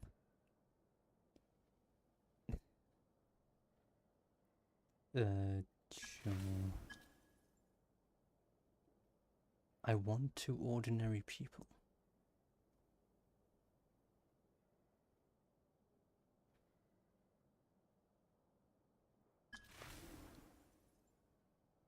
Sure, yeah. I feel like the third option would make a bit more sense, but Excellent. We'll not hold on should to make this a bit for more you. sense, but oh well. All right. Now that we're officially Rokot comrades, I can tell you. Chuganov is the target of our current operation. Recently, we've done some recon work at the Iskra manufacturing plant, which pretty much confirmed that their energy consumption is way beyond the legal limit. All we need now is some direct evidence to present to the Vetcha, so we can demand that they shut the plant down. That way, the Kresny Crystal can be allocated to where it's needed most. I was hoping he might Wait. let slip during one of our chats, but he's too tight-lipped. Why not just limit We'll have it to find another instead way. of shutting it down? I'm meeting another regular theater goer tonight. Mitya. But Valeria's here too, and he's probably looking for Mitya, so he may end up being a no-show. Don't you worry. He must know how to dodge Valeri, or he wouldn't be showing up on time for every performance. Mitya is a renowned energy expert. Although we can't get any direct evidence of the excessive energy consumption at the plant, we can accidentally let the information slip to him. The authorities should take someone like him seriously. So if he starts raising questions about energy use at the Iskra manufacturing plant, there will be a proper investigation. Also, we're not allowed on site, but he has clearance. So all we need is his cooperation. Yeah, so that's the other thing we're trying to figure out. Though I think we're far less likely to make any progress on that front. Still, I hear that Metia is a bit of a chatterbox. So, who knows? Maybe if we catch him in the right mood, he'll let something slip. What do you think? Sound like something worth your time? Okay, in that case, you guys find a seat somewhere nearby. Pretend you're a couple of buddies there to eat, and keep your ears peeled for useful information. He's a huge fan, so I doubt he'll have his guard up around me. But you two need to be convincing. If he suspects anything at all, he might stop talking. Sure. Don't worry. We'll make a believable pair of buddies. Perfect! You've sold me already. Now, help me tidy this room up a bit before we head out. Okay. What needs tidying? Everything!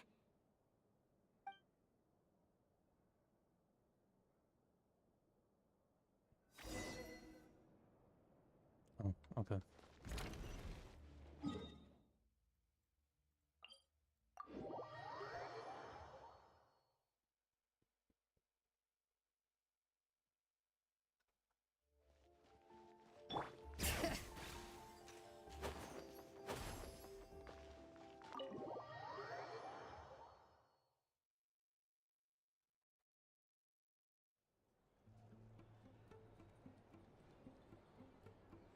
We come here often, so we shouldn't stand out.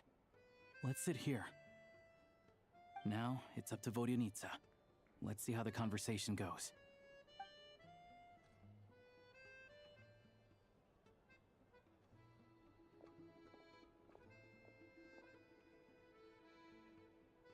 Mr. Metia! Over here! Over here! Oh, sorry. I got a little held up on my way here. Now we have even less time than we planned.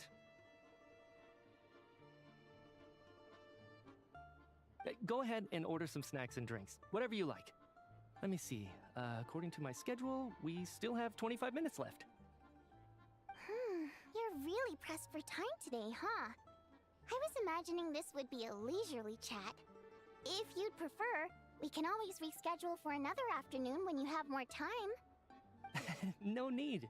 Getting to meet the lead singer is a very precious opportunity for me. I'm not about to pass it up.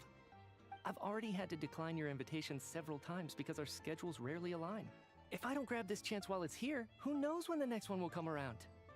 Well, it's very kind of you to make time just for me. I'm not too sure, to be honest. But Snezhnaya's full of weird and wonderful things like that, so people tend not to bat an eye. I'm sure the same will go for the Eye of Grey and Paimon.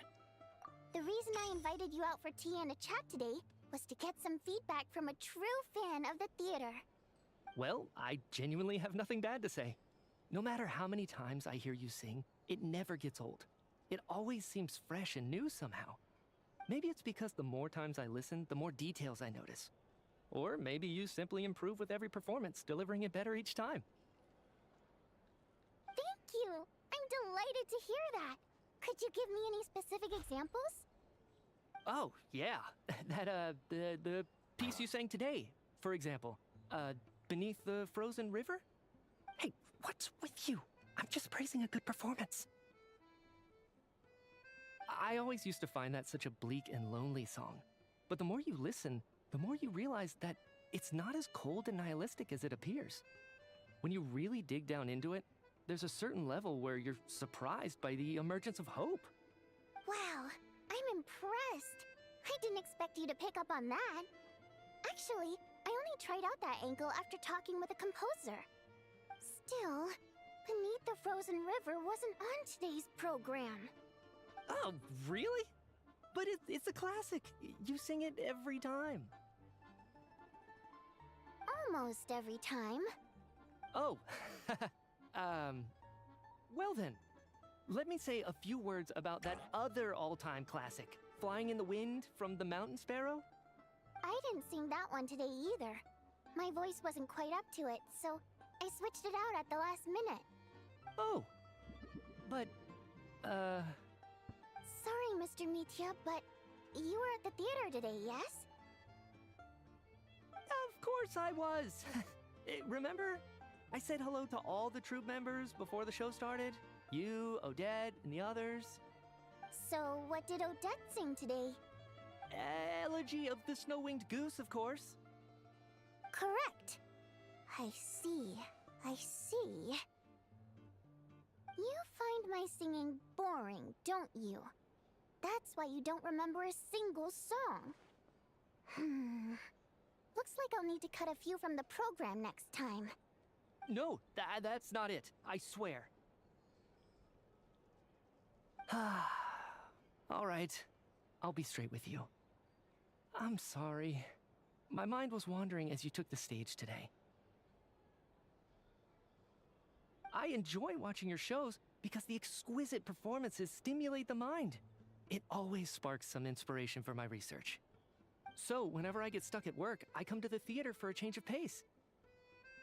Odette's dance during the Elegy of the Snow-Winged Goose today was simply incredible. It got me wondering what she's been going through recently. That look of sheer defiance in the face of utter tragedy? It was so inspiring. I started scribbling in my notebook right away. Not that I made a ton of progress in the grand scheme of things, but I still think it was productive. By the time I snapped out of it, the entire show had finished. So what you're saying is, you didn't listen to my singing at all? Unfortunately not. I'm sorry, I don't know which is more disrespectful. The fact that I don't always come for the show itself, or the fact that I missed your performance. Seems like things are getting a little awkward. Mitya just stepped into a conversational minefield. If there's one thing Vodyanitsa doesn't like, it's people who show disrespect for her performance. This meeting was so hard to set up. Don't tell me it's already falling apart. It's fine.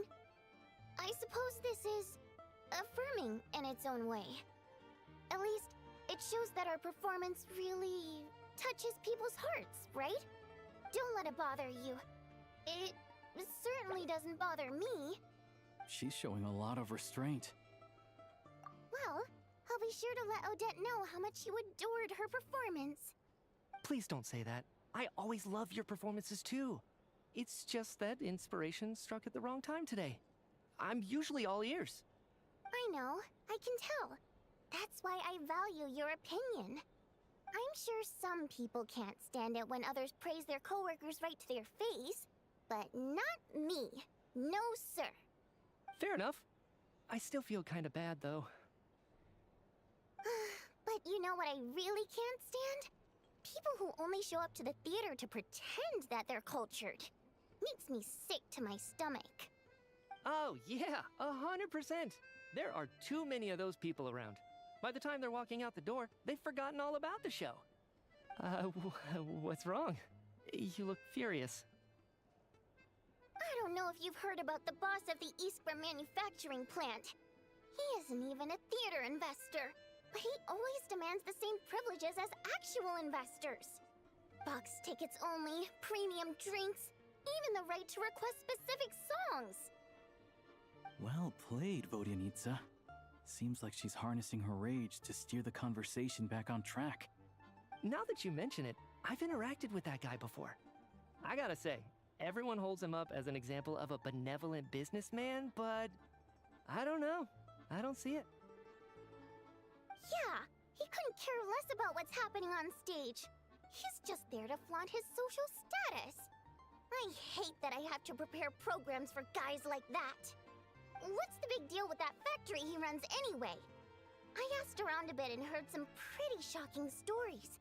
Sounds like he's just another greedy capitalist. Oh, really? Yep, the things people are saying are pretty damning. Low wages, insanely long working hours, equipment running around the clock.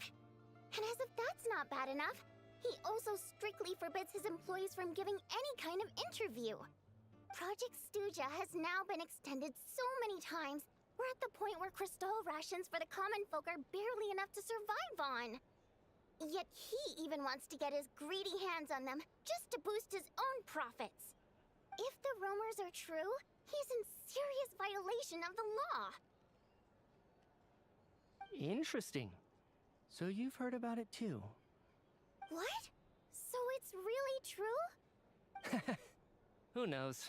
I've only heard the same rumors you have. But there's no smoke without fire.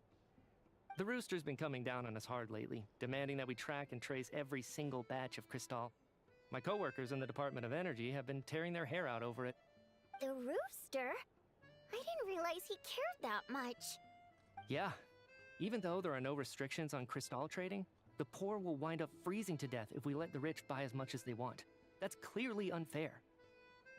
Looks like we'll need to arrange an investigation into the Iskra manufacturing plant as soon as possible. I never knew you kept up with current affairs beyond the theater, Miss Vodyanitsa. You really have a heart for the common person. Most Fae in your position have long been indifferent to the plight of humans. Well, those of us who choose to live in human cities are naturally going to pay attention to any significant upheaval. Isn't the Rooster a Fae himself? I'm just surprised to learn that even someone with as much experience as him is getting so stressed out over Project Stuja. What is the end goal of this project anyway? This is it. We're finally going there. I'm sure Mitya can sense on some level that she's fishing for information. But since their conversation is so relaxed, he might just let something slip. It's stressing me out too. If I'd only made better progress with my research, things wouldn't have dragged on this long. Oh, so your work is related to Project Stuja? That's right. The Armory Palace needs a brand new energy source. Not the power of the Light Realm, and not elemental energy. Right now, the only thing that meets the requirements is the power contained within stellar linchpins. But harnessing that power is costly. Each step of the process requires enormous amounts of Kresnik crystal, from extraction to quantification to attempts at conversion. Progress has been painfully slow, and the team is getting burned out as time goes by. Sometimes, I see people staring into space as if in a trance. Could it be that this new energy source has side effects? No, it doesn't affect us, because the energy is used for... Okay, I got it. Stop choking me. Sorry, I can't talk about that. I think we're all just exhausted. We've been working ourselves to the bone for so long with so little progress to show for it. It's no wonder people are struggling to stay motivated.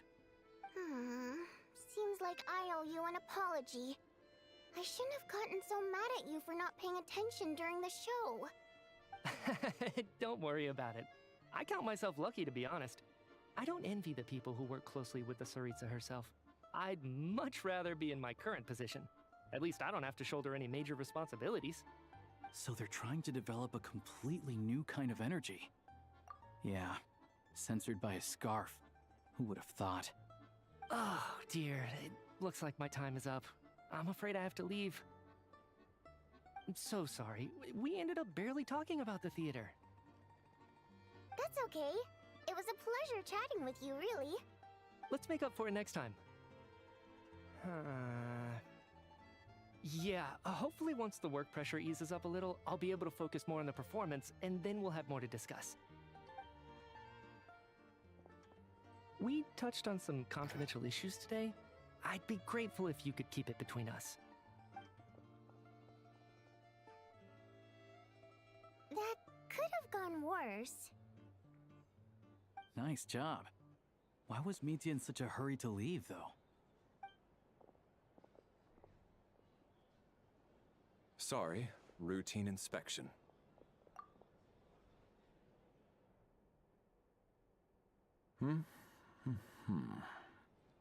Okay, let's go. So he wasn't rushing to get back to work. He must have calculated that Valeri would find him here in exactly 25 minutes. That's frighteningly accurate. One of the main duties of the Special Assignments Battalion is to ensure that important figures stick to their schedules. to get going too. Excuse me. Check, please. We'll settle our check too, then. Oh, hello there. Mr. Mitya paid the check before leaving. He also asked me to pass on a message. He said it was an honor to share his tea break with Miss Vodyanitsa and her two friends. Wait. So he knew we were here all along? This raises a lot of questions. Did he deliberately mention the new energy source so that we'd overhear it? Maybe his work isn't confidential after all. Maybe the key here is the purpose of this new energy. Yeah, I guess that's the next thing to look into. can't go wrong with fast inspections, I guess. Vodyanitsa and Alosha have both left. Though I'm guessing it wasn't Time to even head back an and call inspection, it it a was more day. of him searching for that can.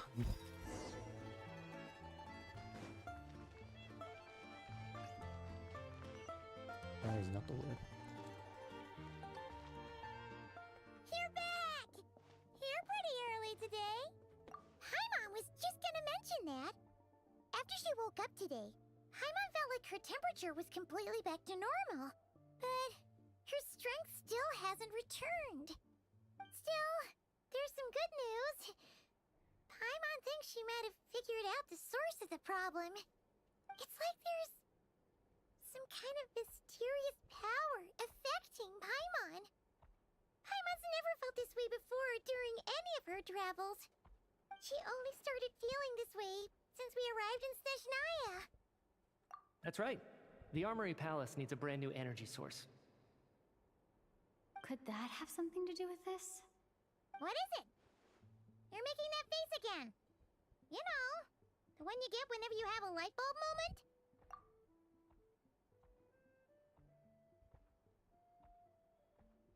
So, they're trying to develop a new energy source here? And you think that might be why Paimon's feeling unwell? Well, Mitya denied that the energy they're researching has any side effects. Although, he did say that people working on the project have been having issues with their concentration and short-term memory. And even so, those are completely different symptoms from Paimon's. It's pretty faint, so it's kind of hard to tell. But, if anything, it seems like it's coming from roughly the same direction as the Armory Palace. She could be. That Sure, could be very well be with you there. possible. But how, though? The Rokot only has a limited amount of intel. Oh, great point! They argue about Project Snezhnaya every day. If we could sit in on one of their sessions, we might pick up some new leads. Good idea! Oh yeah, while you were out, Paimon tried all the yummiest looking desserts in the Potvoria restaurant. This one seemed right up your alley. So, Paimon saved some for you. Come try it once you finish writing your letter. What even is that?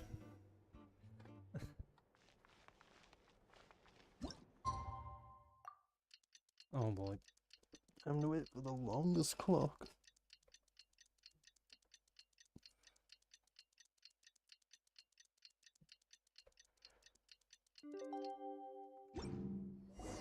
Alosha replied. He says that we won't be able to speak at the Vetcha, but he can arrange for us to attend as visitors. Time to get ready.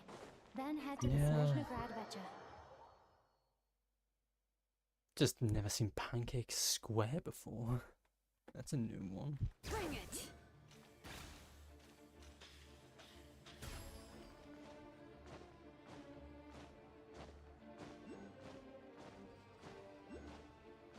Oh, that's where that Archon is. It's a... No, it's her up there, what? Ah, Miss Vodyanitsa, prima donna of the Korolievsky troupe. What a surprise meeting you here. Will you be sitting in on a session of the Vetcha? Sorry, I'm not taking interviews today. Oh good, you're here. The session's about to begin. Let's get inside. Please wait, Miss Vodyanitsa. Could you introduce me to your new friend?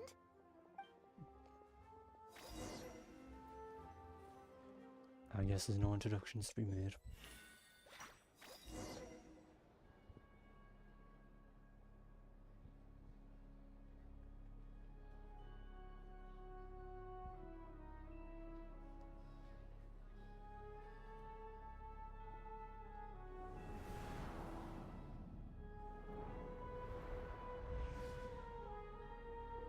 In summary, the energy management commitments made for the outgoing period have been delivered upon. Furthermore, both the production and consumption of Kresnik Crystal show clear signs of stabilizing. The relevant agencies have assessed the present circumstances and determined that the status quo can be sustained until the next period.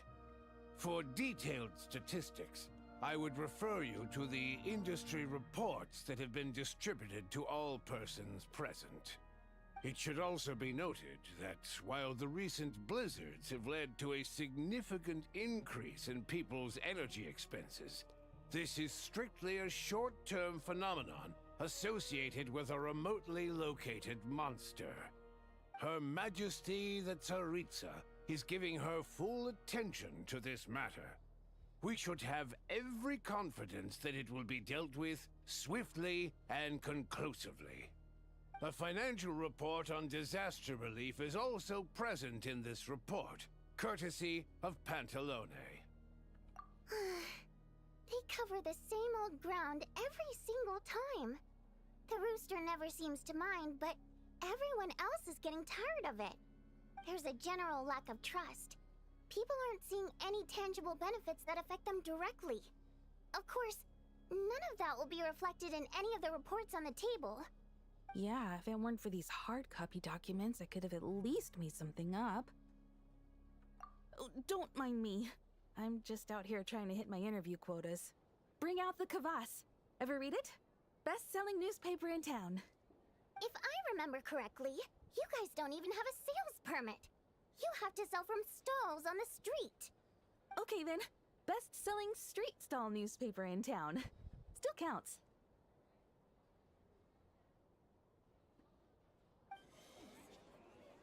Order! We will now open the floor to the representatives. If there are no You know, further that is a very valid reason issues not to to take him discuss, seriously. we will then proceed to a vote on this motion.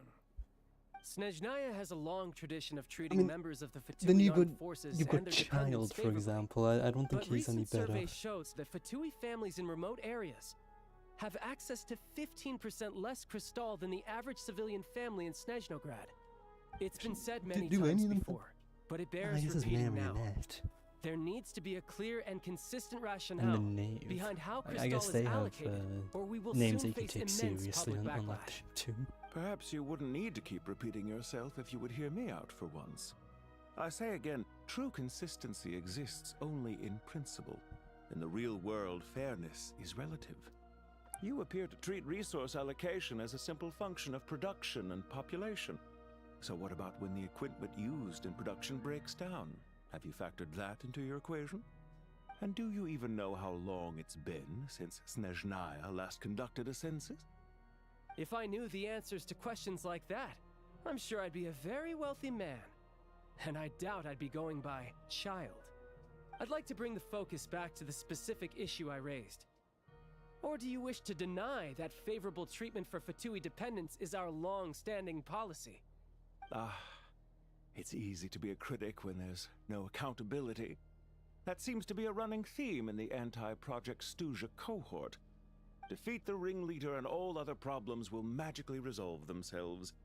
That's what they seem to think. But in case you aren't aware, not one jot in my report would change whether Project Stuzha continues or not. So you have no intention whatsoever of finding a solution to this problem? On the contrary, I'm the only one here who ever brings solutions. Child opened by speaking up for the armed forces. Regrator struck back with style and a war of words ensued. Okay. Our reporter was live on the scene to get the audience's reaction as it all unfolded. Who do you support? The people have spoken! Child received raucous applause from the crowd as he pushed Regrator onto his back foot That's with what a I'm wondering. relentless That was a barrage of that was a questions. dance. It had to be seen to be believed. Now you see why they don't have a sales permit. However, How are this they reporter even wants allowed to in spin this things. discussion? I haven't forgotten that Tartaglia was representing the Northland Bank when we first met in Liyue. So, Surely their relationship can't always have been this strained. You two are getting off topic. Let's focus on what the data is saying. Mr. Pantalone, may I speak on your behalf? Oh, please do. I'm more than happy to save my breath. Crystal distribution policy undergoes modifications with each new period. The ultimate goal being to find the most reasonable method of allocation, which I believe is what Mr. Tartaglia also seeks. But I fear many may have been misled on this topic by extremist activists. To clarify, Project Stuja is not the root cause of the problem. It is merely a framework for resource distribution. The most recent reports all point to Snezhnaya's resilience and adaptability during this period of fine-tuning, and give clear indications that a distribution framework is improving with each iteration. To make drastic adjustments without first considering the risks would likely do more harm than good. It would be a waste of the hard-won experience we've gained to date. Renowned scholar of finance, Arapov spoke up to clarify the fiscal logic, clearly alluding to social organizations like the Rokot in his words.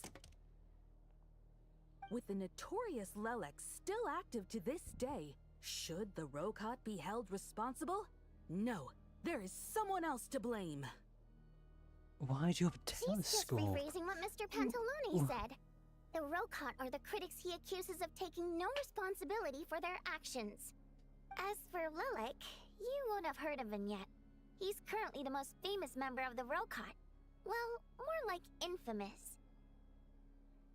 Ending Project Stuja has become She an has a way of obsession for getting him. sights, I Unlike the more guess. decent ones among us, he believes that votes in the Vetcha are all that matter. So whether it's threats, coercion, or bribery, he'll use whatever means necessary to get people to change their vote. And since we're already on the subject, what do you think of Lelek's methods? Are you for or against? Well, whatever the story is, his actions benefit us all. We stand with Lelek. At least someone here wants to take this discussion seriously. Don't- I've been considering that issue myself. What you really need is more precise regional data, right? Don't I think it question would be that. easiest to let I don't think it's the worth Fatui handle questioning. it, since they're already in charge of Crystal shipments anyway. We may as well get them to collect some data while they're at it. Whatever you need, No, I guess that you would can actually be ask the the Fatui to look first into it time I for think you. this game's done In something terms of like that. supervision, Unless I've missed I something. think the Druzhna would be a good fit. I They- had hoped they to do. discuss this with Miss Vesna, That is true. but sadly, she's not present. I will be happy to take a note of your suggestions and present them to Commander Vesna for a decision upon her return. The Commander has always taken a keen interest in Project Stuja. However, given the Druzhna's demanding workload, I'm afraid it may prove difficult for them to provide any practical support. Let us refrain from jumping to conclusions until a concrete and actionable plan is in place. My apologies, Lord Rooster. There are numerous issues to address here, including manpower, time sensitivity, and reporting lines. Nevertheless, I support drafting a proposal.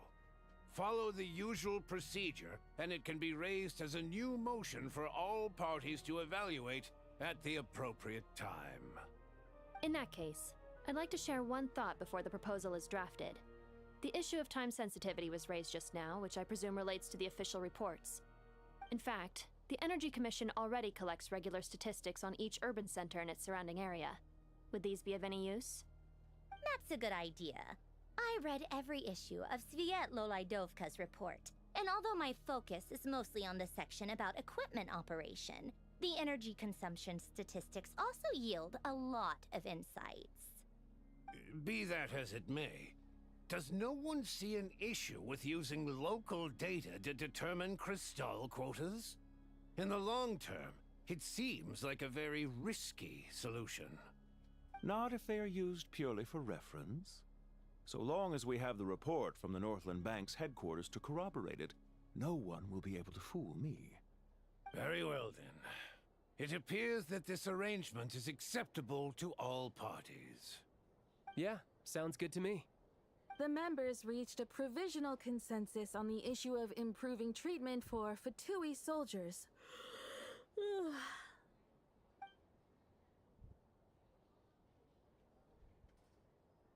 Today, the prima donna of the Korailievsky troupe attended a session of the Snezhnograd Vecha in the company of a most charming young lady. The question on all our minds is, what is the true nature of their relationship?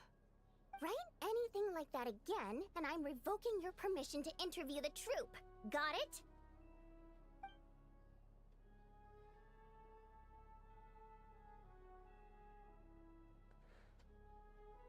I am amazed she's even allowed into these meetings.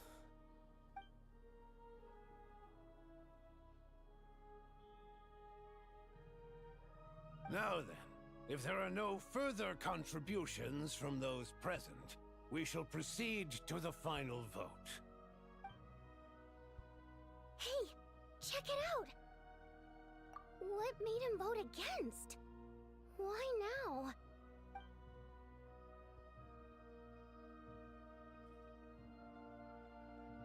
The votes have been tallied.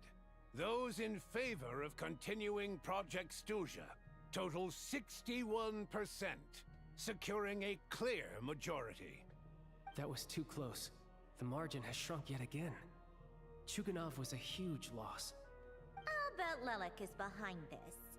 I wonder how Pulcinella will respond this time. Chuganov. I see. Lelek strikes again. Yes, go, Lelek. Once Project Stuzha is defeated, our unwavering support at Bring Out the Kvass will finally pay off when we make our comeback. I can taste our victory already! In accordance with the result of this vote, Project Stuzha will remain in effect until the next Vecha period. Finally, may I remind us all, we debate only for the greater glory and solidarity of our nation. May the aurora shine ever on, and the tundra always stand firm. The session is concluded. That is a interesting second name to give him, though. The refrigerator.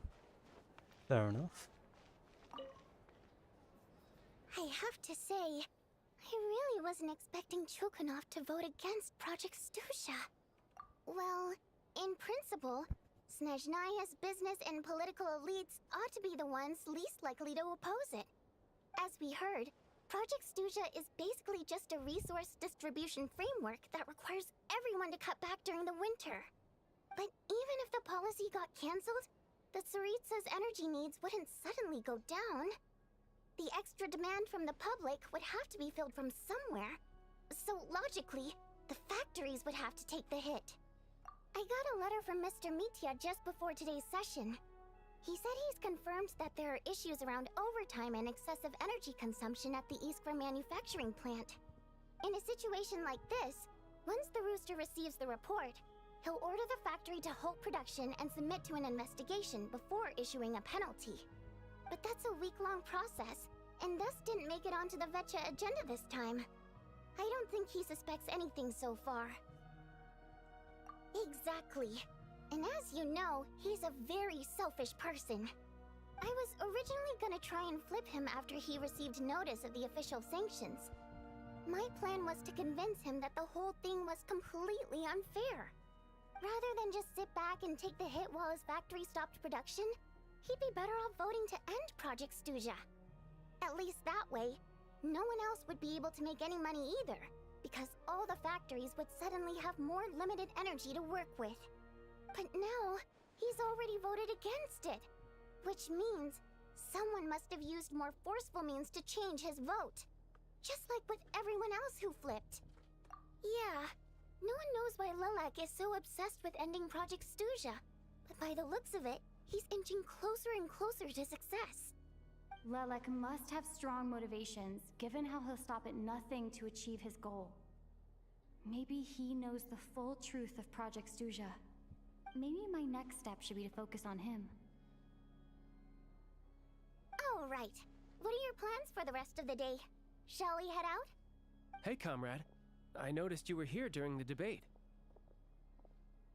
I didn't take you for a political enthusiast. Greetings, Harbingers. I just happened to have some free time today, and my new friend here thought it might be fun to check out the Vecha. Ah, Odette must have introduced you. Looks like you two are getting along pretty well. I'll leave you to catch up. I should head back to the troop. Sure. Break a leg and all that.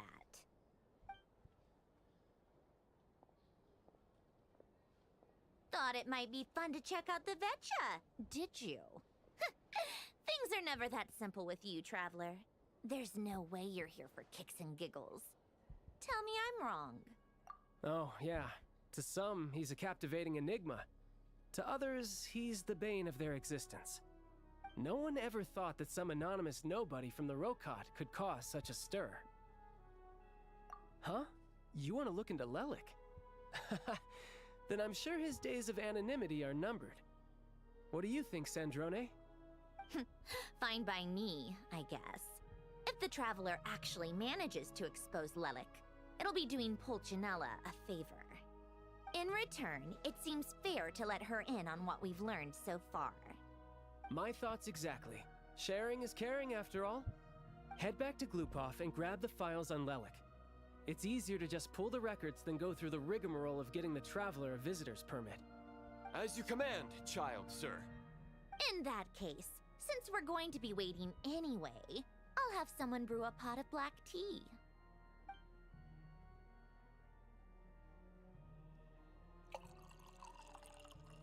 One common thread among the many incidents Lelik has been involved in is that the victims are all too scared to share any real information about him.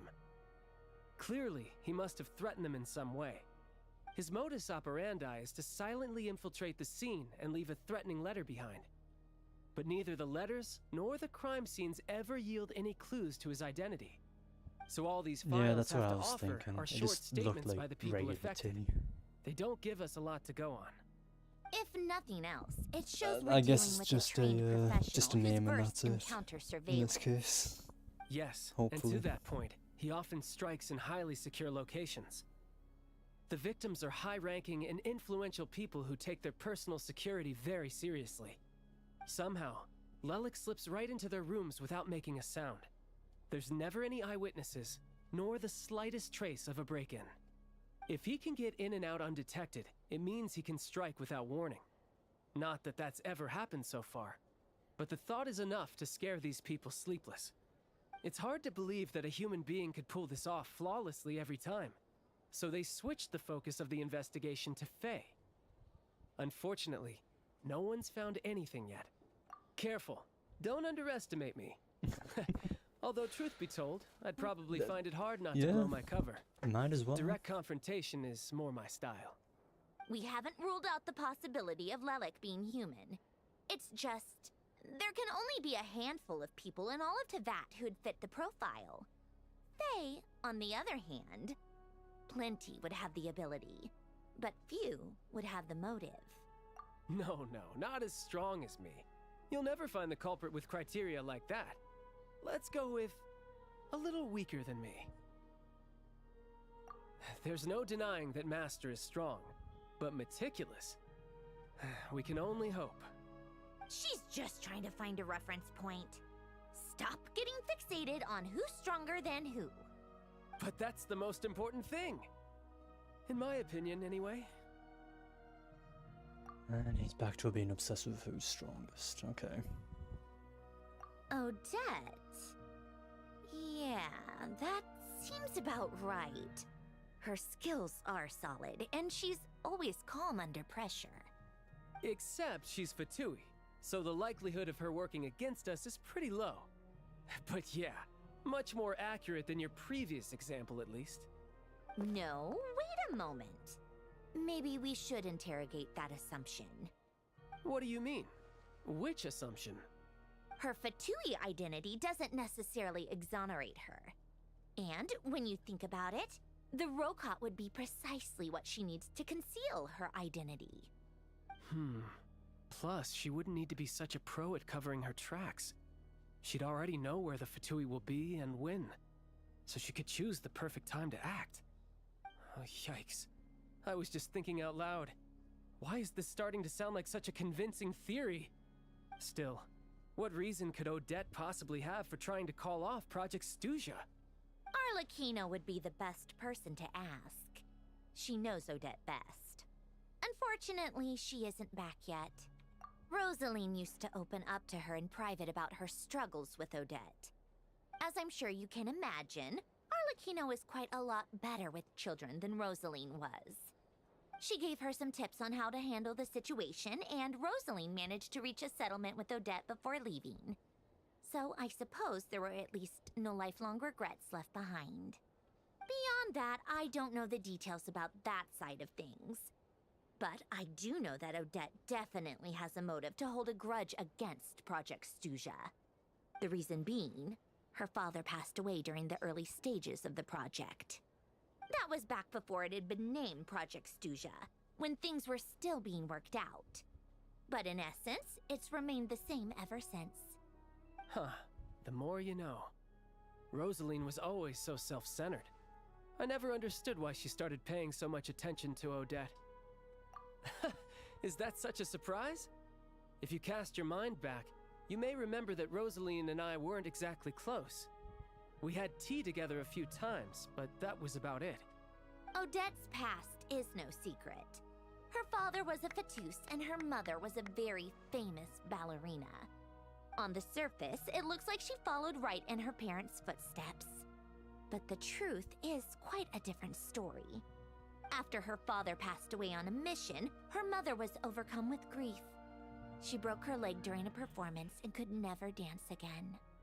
Odette was only interested in ballet at the time, but this tragedy left the family with both breadwinners gone. They could barely make ends meet. Per Capitano's policy, family members of Fatui who died in the line of duty had to be appropriately accommodated and provided with adequate assistance. So, regardless of how Rosaline may have felt about it, it fell to her to resolve the issue of Odette's family's livelihood. In the end, the solution they agreed upon was to have Odette join the Fatui. Right, because the alternative would have been a one-off compensation payment, I guess. In that sense, joining up was definitely the better option. Still, she must have had mixed feelings about it, right? If she doesn't even like the Fatui... It's just a theory. A possibility. But as a motive for Odette to become Lelik, it holds up. That said, I have no idea where Odette's head is at right now, or what her conflict with Rosaline was about. Plenty of people were on bad terms with Rosaline. I have no intention of trying to figure it all out. Yes, but there's not much point in discussing that now. Yeah, back to Lelik. Since our investigations so far have turned up next to nothing, we've got nothing to lose by trying a new angle. Funnily enough, Tonya and I had actually made plans to go to the theater tomorrow to watch Odette's rehearsal. Unfortunately, thanks to this Lelik situation, I'll be stuck working overtime again. Which means you can go in my place. No point wasting the ticket. Plus, you'll get to meet Tonya. Spirit Seeker. Quite the classic ballet. It was passed down through Odette's mother's family for generations, though it hasn't been performed in years. But Odette's been practicing it diligently, and it's finally ready for a return to the stage. Excitement is through the roof. Tickets for the official performance sold out long ago. Tonya's excited for it too. She's desperate to see it no matter what. Personally, it's not really my kind of thing, but since she's my little sister, I had to figure something out. I've actually seen it several times before. The story's pretty straightforward. The lead character follows a trail of clues left behind by a spirit, gradually recovering her memories along the way. It's a tale of love and regret. So not exactly reinventing the wheel, at least by today's standards. But when that classic melody kicks in and the lead character begins to dance, it always gets me. It really is beautiful. Not an easy dance to do justice to, though. I know it's always been Odette's dream to perform this piece, but I'm not sure she's really ready. In that case, I think that even if she is Lelik, we should wait until her performance is over before we respond. I'll let you take it from here, comrade.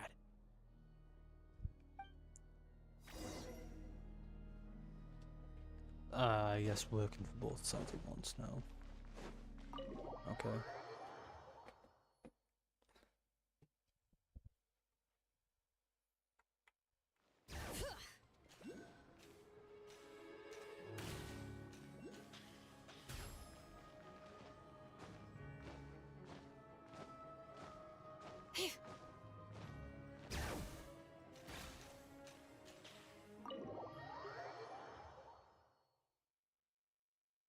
Kind of. This is the end. I thought Act 1 would have ended a lot sooner than this.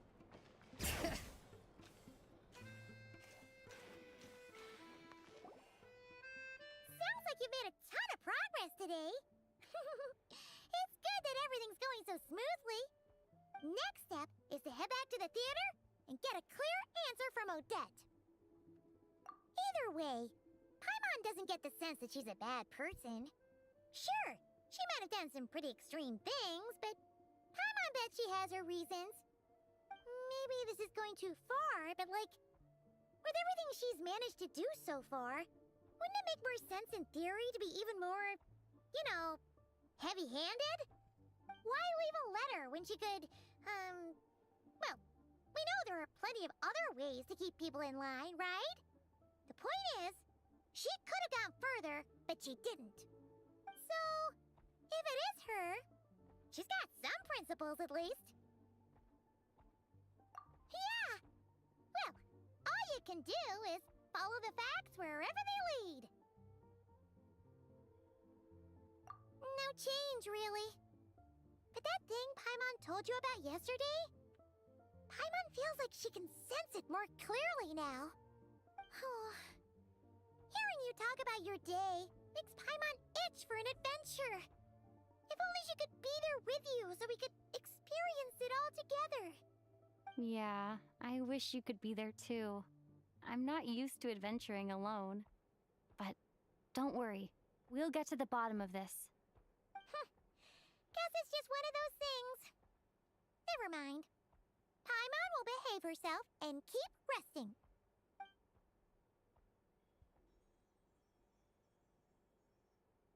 If Odette is Lelek, she may well have inside information on Project Stuja. Her father was involved with the project's early implementation and tragically died in the process. Now, she's dedicated herself to bringing it to an end. It's hard to imagine she could have gotten this far without knowing anything at all about the Tsaritsa's true intentions. When she spoke to us as a member of the Fatui, how much did she let on?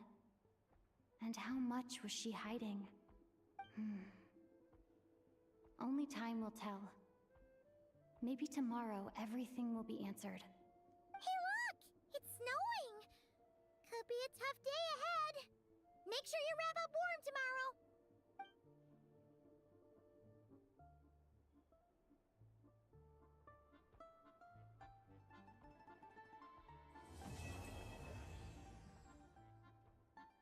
Don't force me to Act 2, please. Oh, thank God.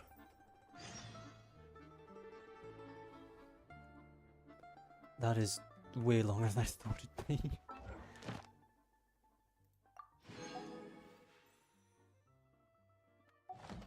Embark another horizon or adventure.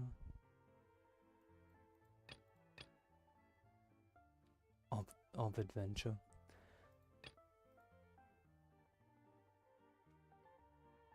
What? Is an event already going on? Oh, there is. Okay.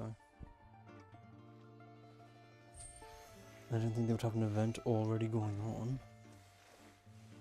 I should teleport out of this place just in case the game forces me to a quest.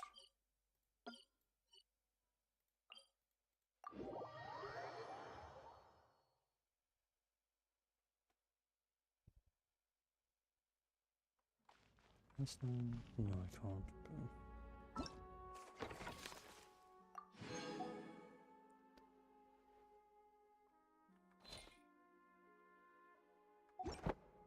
I guess that's enough of this for today. I'll do Act 2 probably on Monday. Or the weekend if I don't decide to do Grounded that day.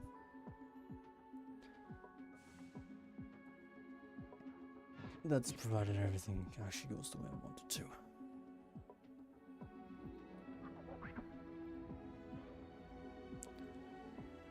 Outside of that, no, it's not really. What has an update next week? Something has an update next week, I don't remember what it was. Let's do Genshin. Sunday or Monday, Grounded 2, either Sunday or sometime in the next week. We should decide that take one. a break after all that running around. Enjoy your day, Jojo, if you're still there. Let's rest here for a bit. Day or night, I should say.